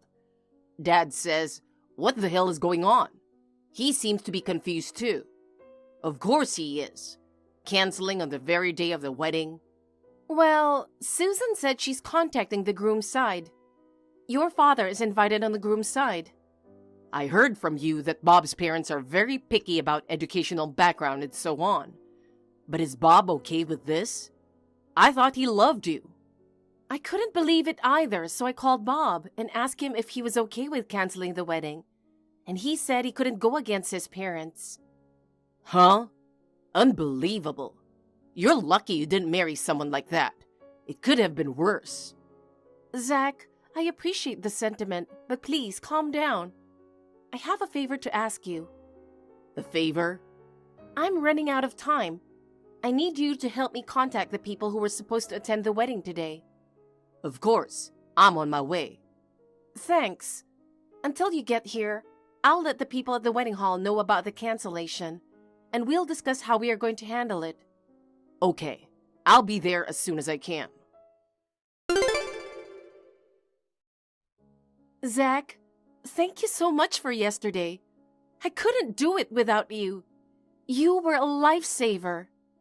Don't worry about it. Did you get some rest? You really had a hard day. Are you okay? Yeah, it was hectic. I was just trying to get things done. I didn't have time to get depressed. I know you were like that yesterday, but when you're alone, I was worried that you were struggling with what happened. Well, I'd be lying if I said I'm okay. He's the kind of guy who dumped me on our wedding day without a second thought. It's a waste of time to keep dragging it out forever, and I'll just forget about it. I see. Just don't be too hard on yourself. Okay, thanks. By the way, Janet, do you have any plans today? No, I just thought I'd be tired from the wedding. I was planning to relax at home for the day, so I don't have any plans. Okay, then can I come over there now? Sure, what's up? Let's go get something to eat. I'll treat you. Is that okay? Of course. I'll be there in about an hour. Think about what you want to eat before then.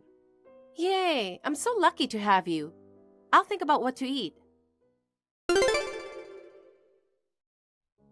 Janet, I forgot to tell you something important. Important? What is it? I want you to pay us alimony. Huh? Why would I pay it? You're the one who broke off the engagement on the wedding day. I think I'm the one who should receive the alimony. What are you talking about? It's true that we broke off the engagement, but you caused it, so you should pay. You know, a person like you who grew up in an institution, you were mistaken if you think you can marry into an upper-class family like ours. There you go again. Is the environment in which you were born that important? Why do you have to make fun of me just because I grew up in an institution? Please stop it. I've no intention of paying you alimony. This is how you lowlifes behave. I really hate it when you snap at me like that. You should just shut up and listen to us from upper class. I'll make sure you pay the alimony, and 100% of the wedding cancellation fee too. In your opinion, are all people who grew up in institutions losers? Of course. People who grew up in institutions are not very respectable. At least, my brother is a respectable person. You've never even met him. Please don't say that. I don't have to meet him. I refuse to meet him face to face because it's too much trouble, and we talked once on the phone. I can tell he is a loser just by talking to him. Huh? That's enough. Hello? I'm going to have to talk to you for her, because she's very upset because of you. It's been a while. I'm Janet's brother, Zach. Hi. Why you? I happened to be having dinner with her. She said she got messages from you, so I was reading them. Please bear with me, a loser, a little bit. What? You're being sarcastic. I'm just telling you the truth. You want us to pay you alimony and the wedding cancellation fee, right? That's right. It's your fault, of course. Okay, then I will pay them. Huh? You? Why would you do that? You grew up in an institution just like Janet, right? Then you can't afford it, can you? Don't tell me you can't do it after all, okay? I won't say that. And even if I can't afford it, I would do whatever I could to pay for my sister. That's what family is all about, isn't it? People who can only judge by high class or low class wouldn't understand this, but... What? You're so arrogant. I'll get you the money right away, but I have a favor to ask you. A favor? I want you to tell your husband and son, Bob, that Zach Smith will pay for the wedding and alimony. Huh. You're so patronizing. Why should I tell them that? I think it would be better for you to tell them. Huh, I don't get it. And I won't let you communicate with Janet ever again. I'll handle everything if you send her a message. Now, if you'll excuse me. Mr. Smith, I am so sorry about earlier. Let me apologize for my rudeness, please. Could you please contact me back? If I send a message to her, you will respond, right? Hi. By the sounds of it, you told them my name. You've changed a lot, haven't you? I am really sorry about earlier. I had no idea that you were the president's son of the company where my husband and son work. How could you, who grew up in an institution? Don't you understand? I was adopted into the Smith family, the president's family. My parents had been having a hard time having kids for a long time. They wanted to have an heir, but if they were going to adopt a child, they wanted to reach out to a child who was really in need. So they adopted me from an orphanage. My parents raised me like a real child, taking good care of me and caring for me.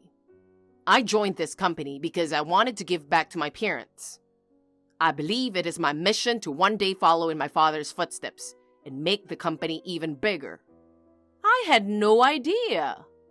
I was going to tell you that I am the president's son if we met, but you said you didn't want to meet me. This isn't something that I should tell you at their wedding, and my work and private life are separate. I was going to keep quiet about it. Bob knows about this, though. What? We sometimes communicate with each other on business. So when I heard that he accepted to break off the engagement because we are losers, I was surprised, or rather a bit shocked. Come to think of it, it seems that Bob was trying to tell me something. Since yesterday, he's been in his room, not responding when I tried to talk to him. He hasn't come out at all. Could it be that he didn't want to break off the engagement? I'm sure he didn't. I don't know about your son who can't clearly express his will. I think it is you and your husband who makes him do that. I didn't know you were the son. That's not the point. It's how you view the world is the problem. You shouldn't change your attitude like that just because I am the president's son. Whether I'm the boss's son or a poor man, I'm still a human being. About the alimony and the wedding cancellation fee? Oh, we'll pay you as promised. Please tell me how much it will be. No, sir, it's our fault. It's outrageous to ask Mr. Smith to pay for it. Rather, we will pay you. I see. I understand. I don't want to deal with you anymore. From now on, I will have a lawyer contact you. I will contact you through him. Talk to my lawyer about the money. Yes, I'm really sorry. Zach, the alimony has been paid. It's all thanks to you. I'm sorry for relying on you for everything. It's okay. I didn't want you to deal with them anymore. You know, whoever's better at this stuff should be the one to do it. Thank you. Well, a few days ago, I got a call from Bob. What? Really? What did he say? He apologized over and over again for breaking off the engagement. He seemed to be in a lot of pain.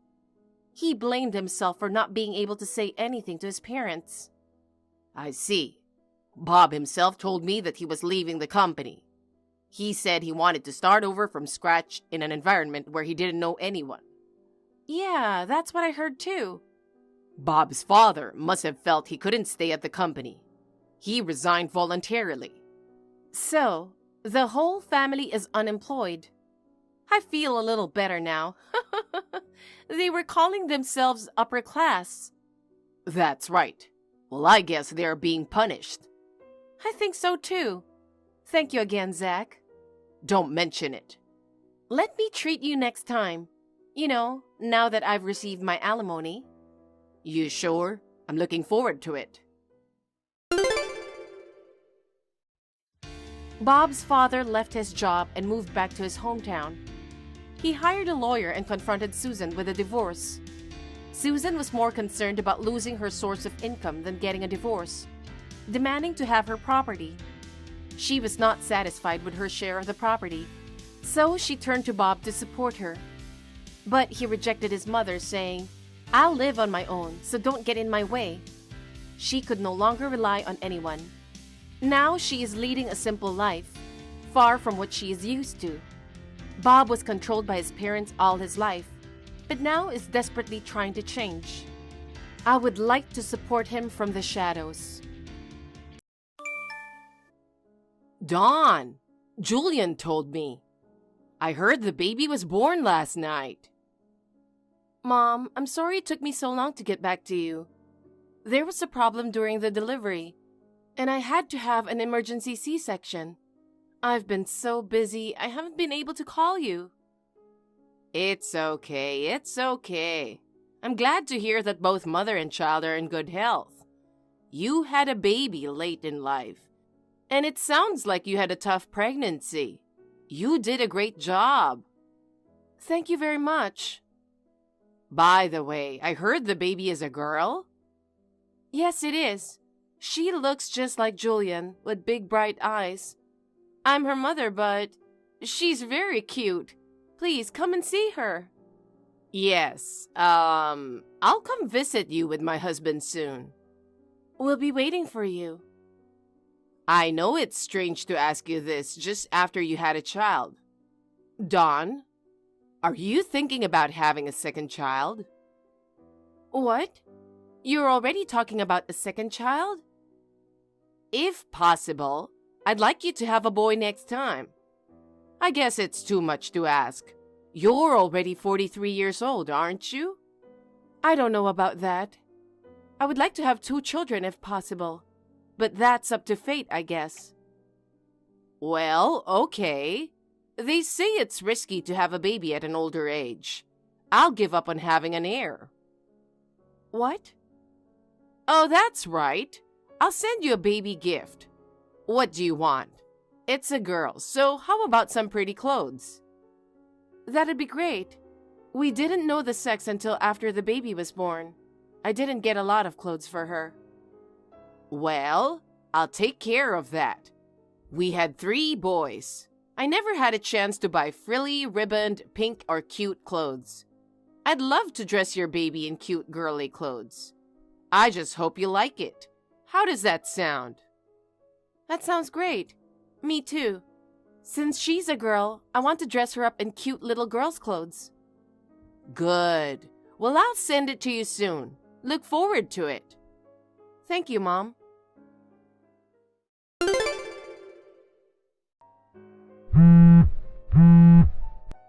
Hey, Dawn. Where are you now?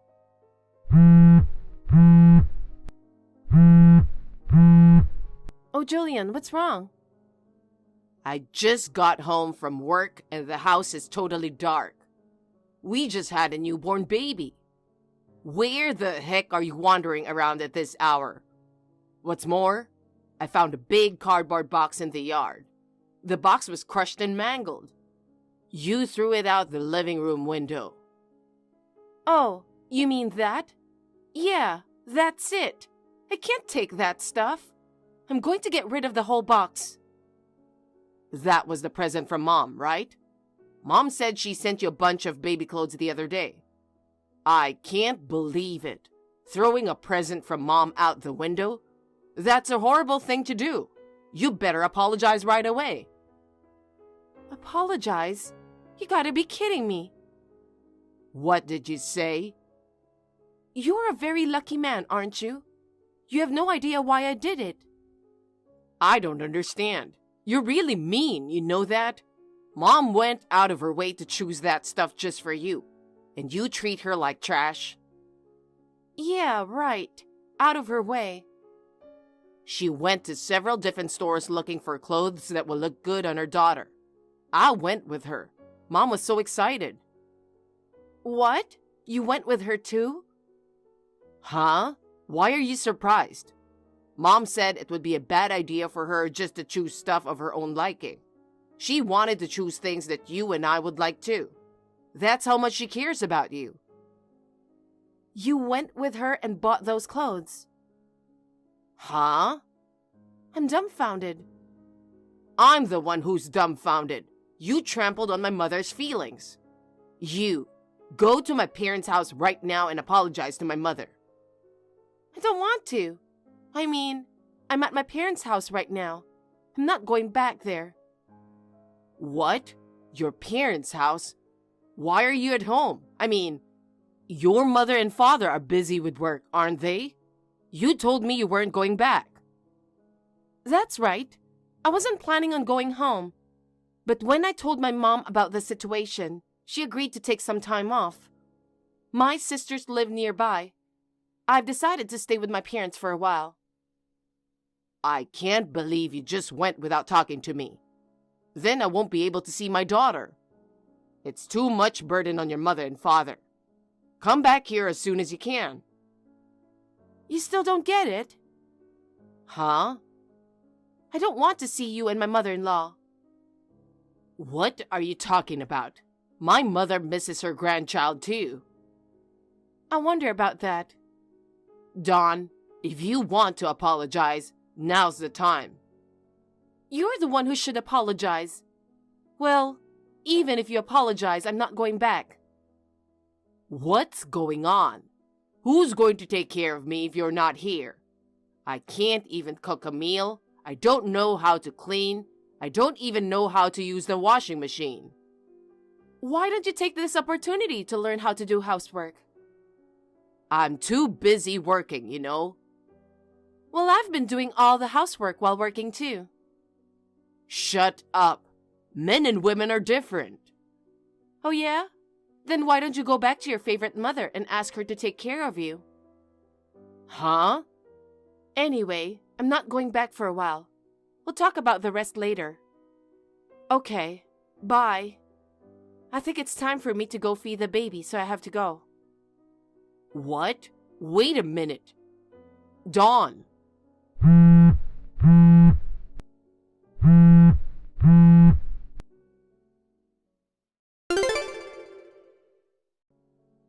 Dawn, it's already been a week since you left. Stop being so stubborn and come home. My mother's worried about you. I'm not going back.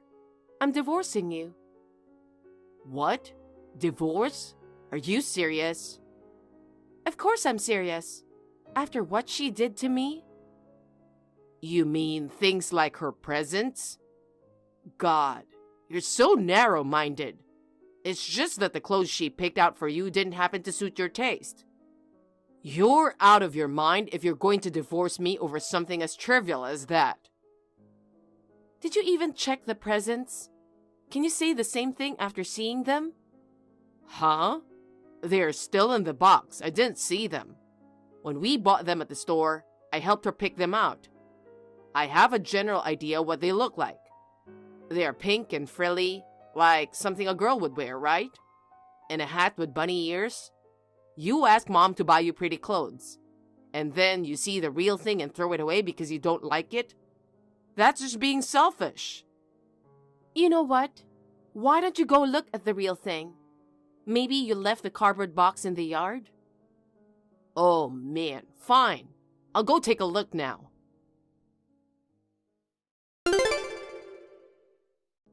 Oh my God.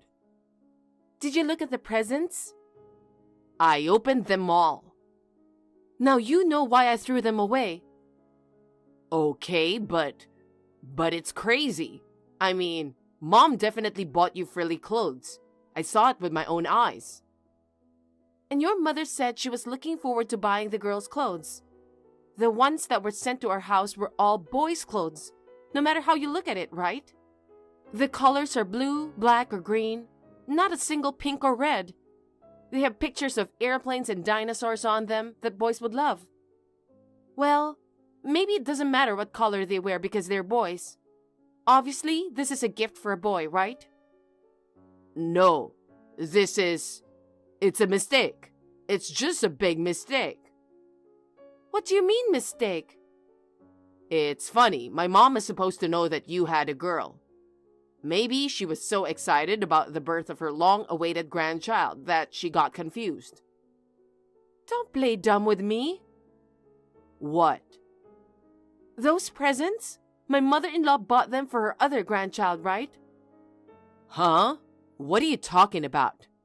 My mother only has one grandchild. Of my 3 brothers, I'm the only one who got married. We've only had one child too. I have 1 child. You have 2. Huh? Why don't you come clean? No, I don't know what you're talking about. You're cheating on me. What? I'm not having an affair. You got the woman you were having an affair with pregnant. And the baby is a boy, no? Let's see. The other woman was a subordinate in your company. She got pregnant around the same time I did. And she had a boy. When your mother found out, she was overjoyed that she was going to have an heir. She bought a lot of clothes and shoes for the boy and tried to give them to her as gifts. Well, that's... Of course, she also bought girls' clothes to send to my daughter. But your mother is a bit ditzy at times. She mistakenly sent me the present that was supposed to go to the woman you were cheating on me with. That's how it is, isn't it? I see. Mom sent it to the wrong person. But how do you know so much about it? I thought you didn't know about the affair. There was a letter in the package with the present.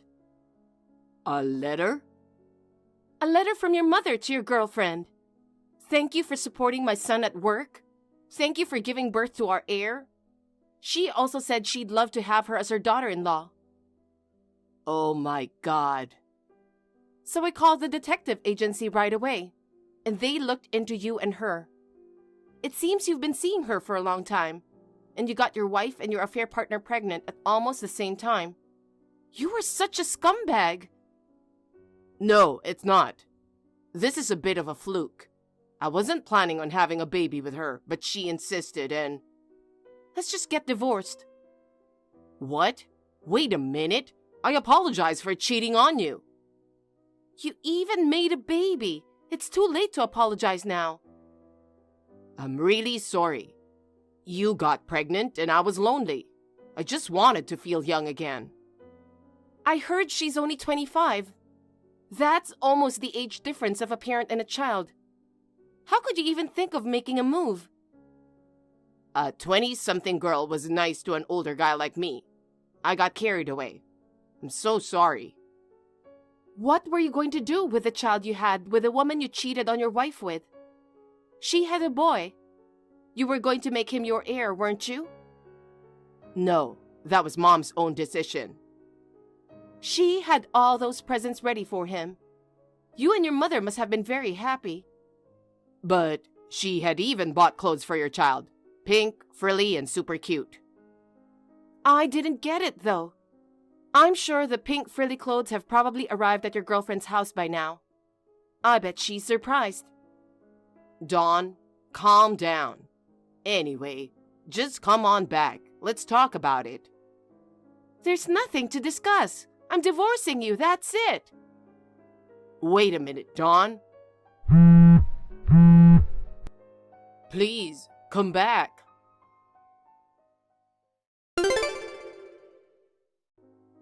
Hey, Dawn. It's about time you came home. I've reflected on what I've done. You're all I've got. It must be hard for you to raise a child on your own. Let's let bygones be bygones. Let's be a loving couple again. Oh, Julian, you texted me at just the right time. I was just about to go home today. You're coming back?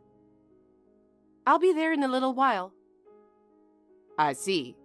Thanks, Dawn. You forgive me, don't you? Forgive you? No way. What? But you just said you're coming back. I think you're mistaken. I'm coming back to finalize the divorce, and I'll be collecting my stuff that's still there. No. Anything but divorce. I don't see that girl anymore. It's not that you don't see her. It's you can't see her. What do you mean? Why do you say that? I heard the company found out about the affair and fired you both. So you knew? I was disgusted. I heard you two skipped work and went to a hotel together. There was a rumor among the employees that you two were having an affair. You guys have become quite the topic of gossip. Oh no. You used the company car to go on dates, taking her on business trips without the boss's knowledge. They said you did whatever you wanted. Ugh. I'm going to file for child support and alimony. Wait a minute. It's true. It was my fault for cheating on you. But the only person I love is you. Mom misses you and her grandchild too. If you divorce me, she'll be sad too. Please. I'll apologize again and again. Please don't divorce me. It's not true that your mother is sad. What? What are you talking about? Mom, she cries every day. Then they're crocodile tears. Why do you say that? You're a real cold person, you know that? Because the letter said what your mother really meant. The letter? The one that came with the present? Yeah. All I wanted was a male grandchild. I don't want a daughter-in-law who could only give birth to a girl at an old age. And I don't want the grandchild that was born either. My son and I are planning to kick her out. That's, When I gave birth, she was so kind to me. But I don't think she was happy at all. Thinking back, right after I gave birth, she said she wanted a second child, a boy. But, oh well, that's too bad. Your mother never got to meet the heir, did she? That's right. The girl's parents found out that I was married. They made her and the child come back home. They were furious. They said they never let me see her again. My mom is also upset because they took away her beautiful heir. Really? So now, the only grandchild she has is the one you gave birth to. Mom is very sorry about the present. She wants to apologize to you directly. Please come back and don't talk about divorce again. Don't be silly. Dawn. Oh yeah, when I get over there, I'm going to cancel the lease on the house. Huh? Cancel? Why? Because that house is the one I rented, right? Well, I've lived there since I was single. I paid the rent after we got married. I don't live there anymore. I'll cancel the lease immediately. no, wait. I'll have no place to live. Why don't you go back to your parents' house? Doesn't your mother want to live with you too? Yeah, about that. My dad's really angry about this whole thing. He won't even let me in the house.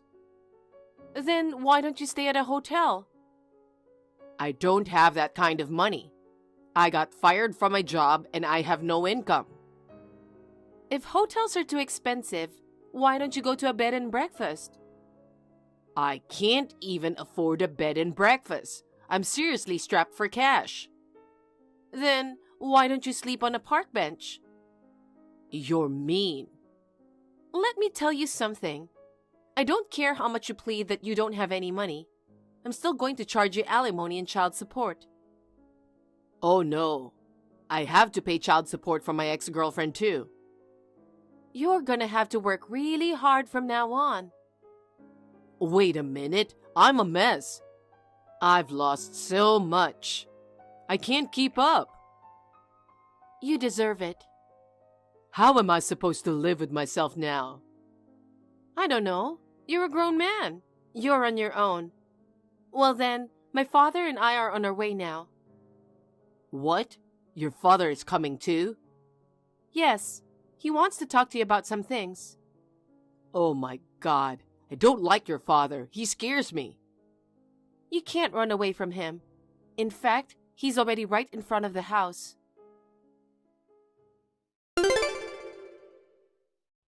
After that, when I pressed the doorbell, Julian pretended to be out and didn't answer the door right away. But my father screamed at him, and he finally came out. My father lectured him for about an hour, and he reluctantly agreed to the divorce. And Julian and I became unrelated. Naturally, I asked Julian for alimony and child support, and I also asked his affair partner for compensation. Julian, who had no money, had to borrow money to pay the alimony and child support. He is now working part-time as a live-in worker to pay off his debts and is struggling to make ends meet. The compensation from his girlfriend was put up by her parents. They said they would make sure that she pays them back in full.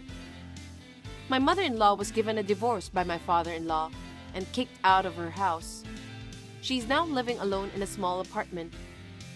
She was actually planning to move in with a relative, but since all the relatives knew that she had sent me boys' clothes, no one wanted to help her. Most likely, she'll end up spending her old age alone. I guess she deserves it, doesn't she? As for me, I am raising my daughter at home with the support of my parents. I returned to work earlier than planned because I became a single mother. Thanks to my sisters who live nearby and help me pick up and drop off my daughter at daycare, I am able to devote myself to my work with peace of mind. My daughter, who is growing up with a lot of love from her family, will surely become a kind-hearted woman in the future. Taylor, we need to talk. I heard you threw away all the baby clothes I gave you. Is it true? Why did you do that? I can't believe you. You know that I barely made ends these days, right? You should be thankful for my gift. I'm sorry, Elaine. Did you hear this from George? Yes. You can't just throw away things that people gave you. I know. I'm really sorry, Elaine, but there were a lot of stains and holes in it. Honestly, it wasn't wearable. Oh, shut up. Babies grow up quickly. Even if you buy expensive clothes, the baby won't be able to wear them soon, you know? I agree with you, but I'm also concerned about hygiene, you know? I'm not comfortable making my baby wear that kind of clothes. I hope you understand. Oh, God. What you're saying is very rude. I didn't want to throw it away either. Where did you get that clothes? You didn't buy it from the store, right? I did. I bought it from a thrift shop. I knew it. What do you mean by I knew it? Do you have a problem with that?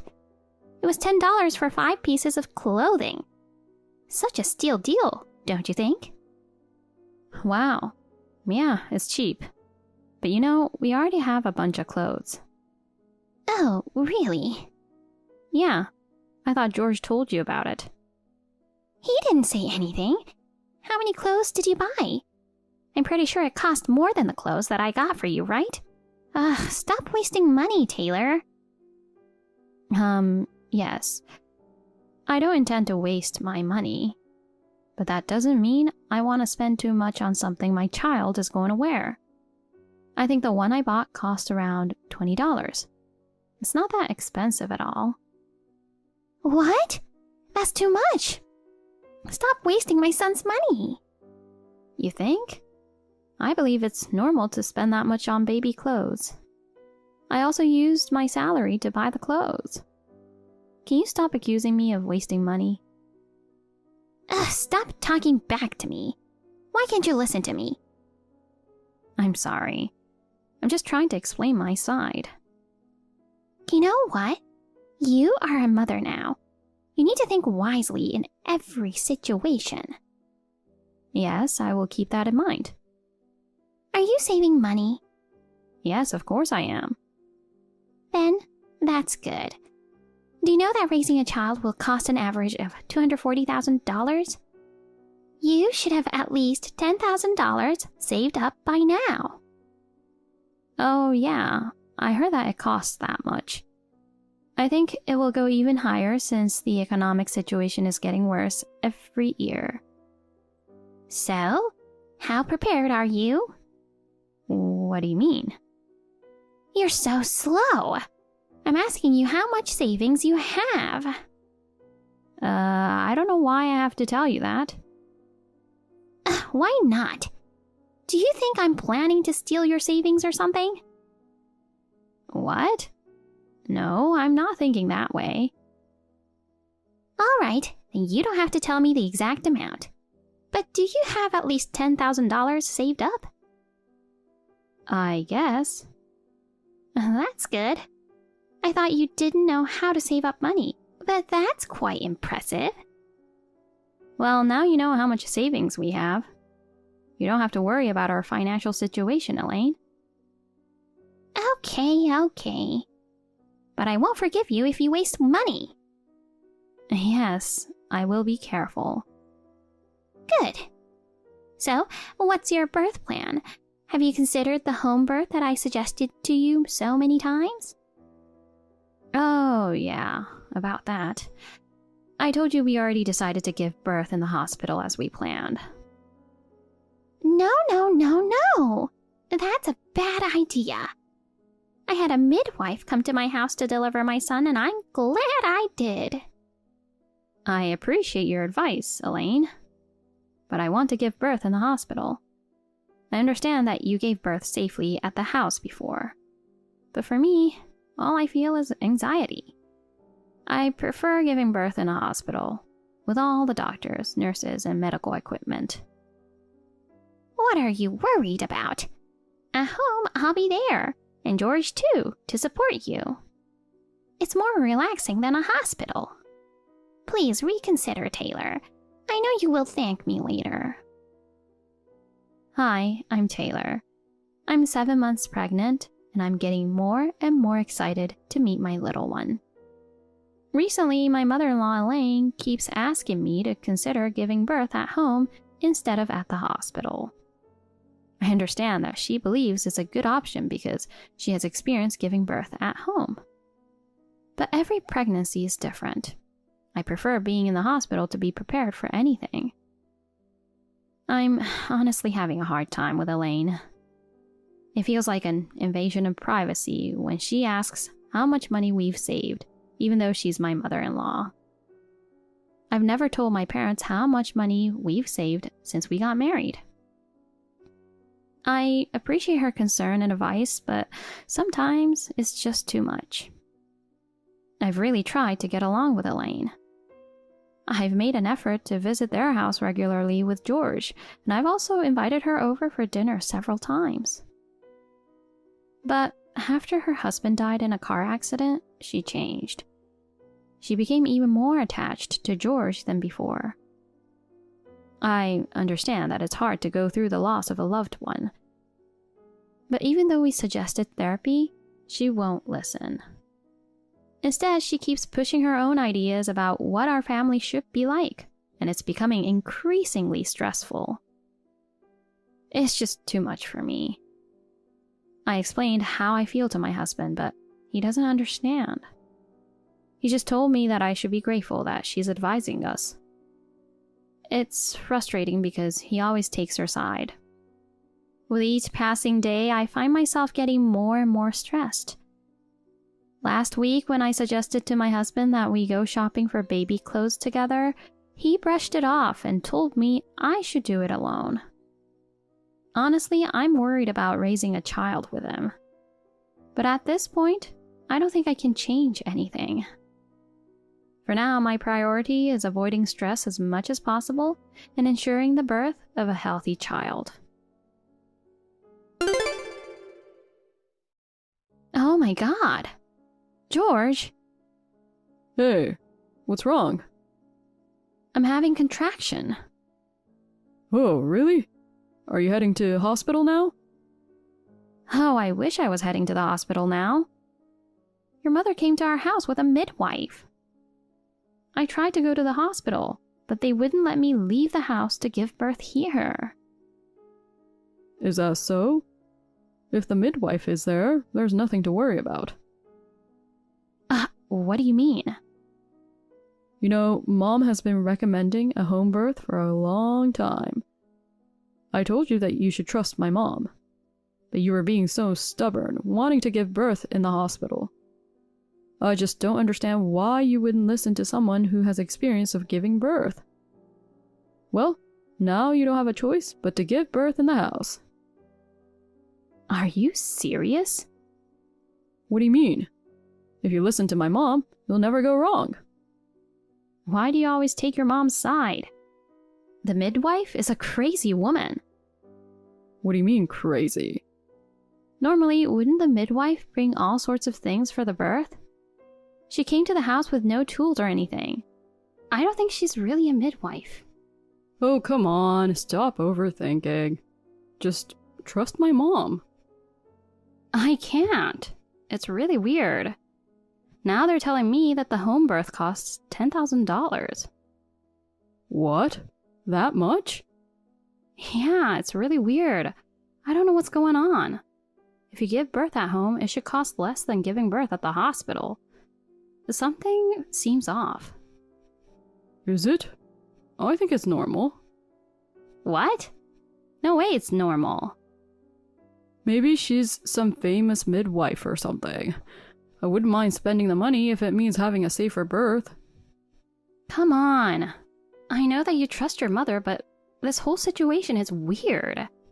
I'm begging them to take me to the hospital, but they've locked me in the house.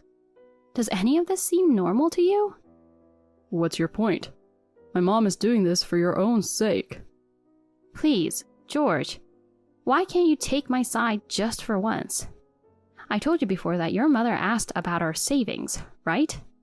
I thought it was weird, but I answered roughly how much we have saved. Looking back now, I think she was planning this all along. After your father passed away, she decided to take over your father's company, right? And in the end, the company went bankrupt quickly. I think your mother has been in financial trouble since then. What the hell? You're out of your mind. I'm telling you, it's not her fault that the company went bankrupt. Even if my dad were still running the company, it could have gone bankrupt no matter what. You know what? You're just pissing me off. George, why can't you believe me? Just come home and take me to the hospital, please. Why do I have to take you to the hospital? You've got my mom and the midwife. That's all you need. Well, good luck with the baby. I have to go back to work. Hey, George! Are you kidding me? Hey, I just got home. Why aren't you home?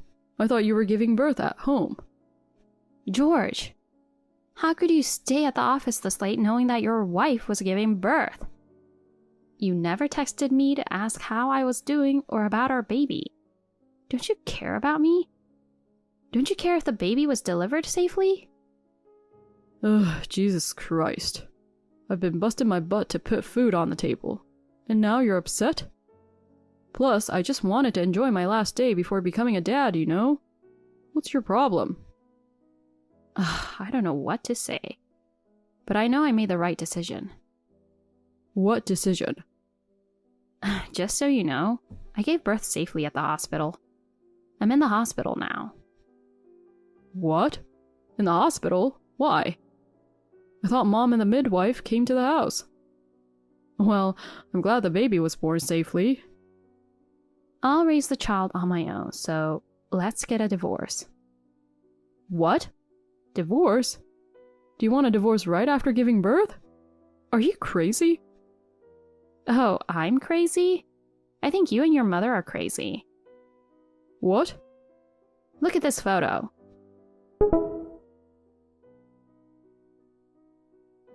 What the hell is this? Police?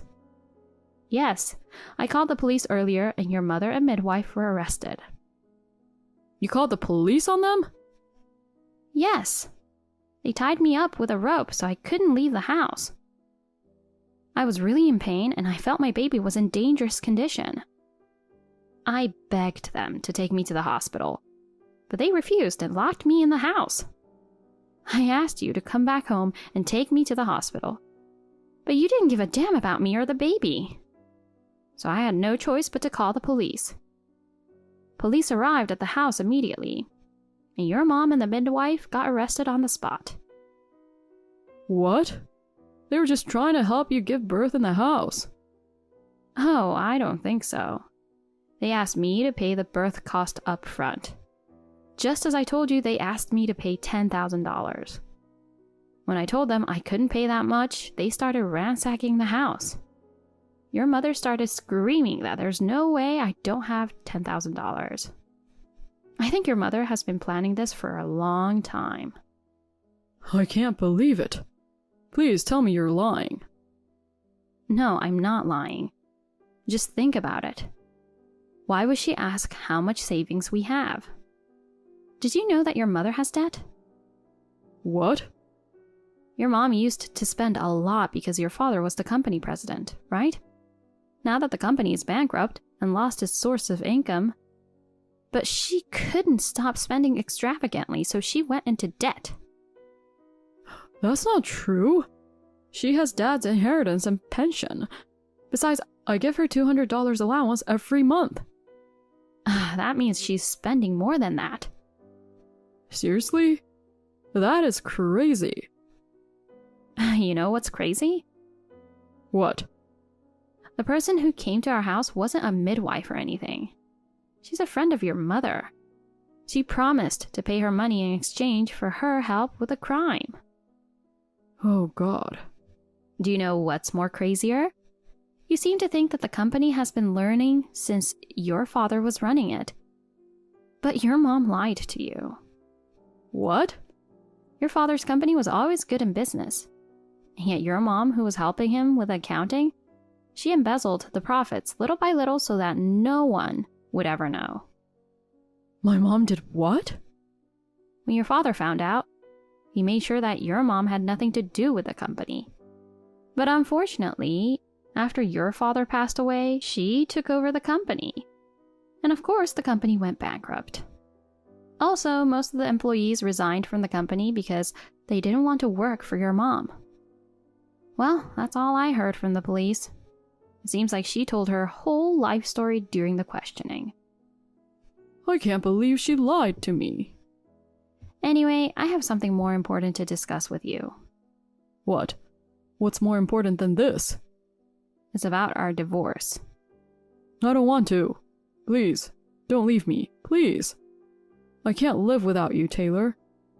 You just gave birth. That kid needs a father. How can you say such a thing? A father like you? No, I don't want to raise my child with a scum like you. You never cared about me or my child. I'm better off without you. No, that's not true. Please. I'm sorry, Taylor. Oh, really? Then why didn't you come home sooner? I'm not going to change my mind. I'll have my lawyer contact you about the divorce and the child support. Oh, come on. I'm sorry. Goodbye, George. I wish you all the best. Taylor, wait. Please, forgive me. Please. Taylor.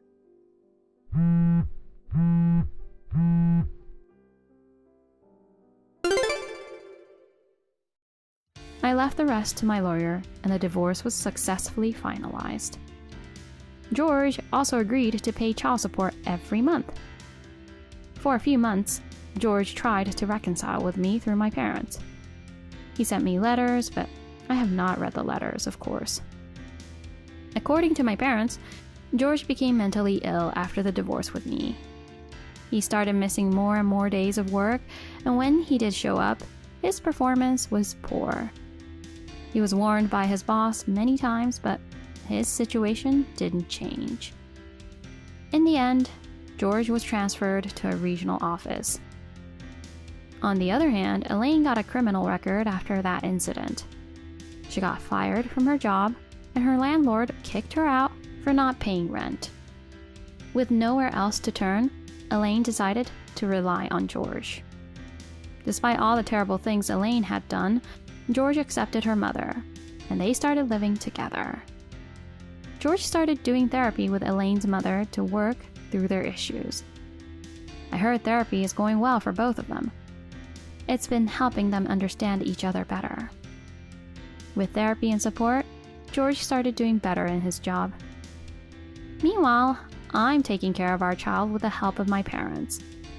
I know it's hard to be a single mother, but I'm determined to provide for my child, no matter how tough it gets. I hope George and Elaine will overcome their challenges and find their way forward. I wish them both the best of luck. Thank you for watching. Please rate the video and subscribe to our channel. See you in the next video.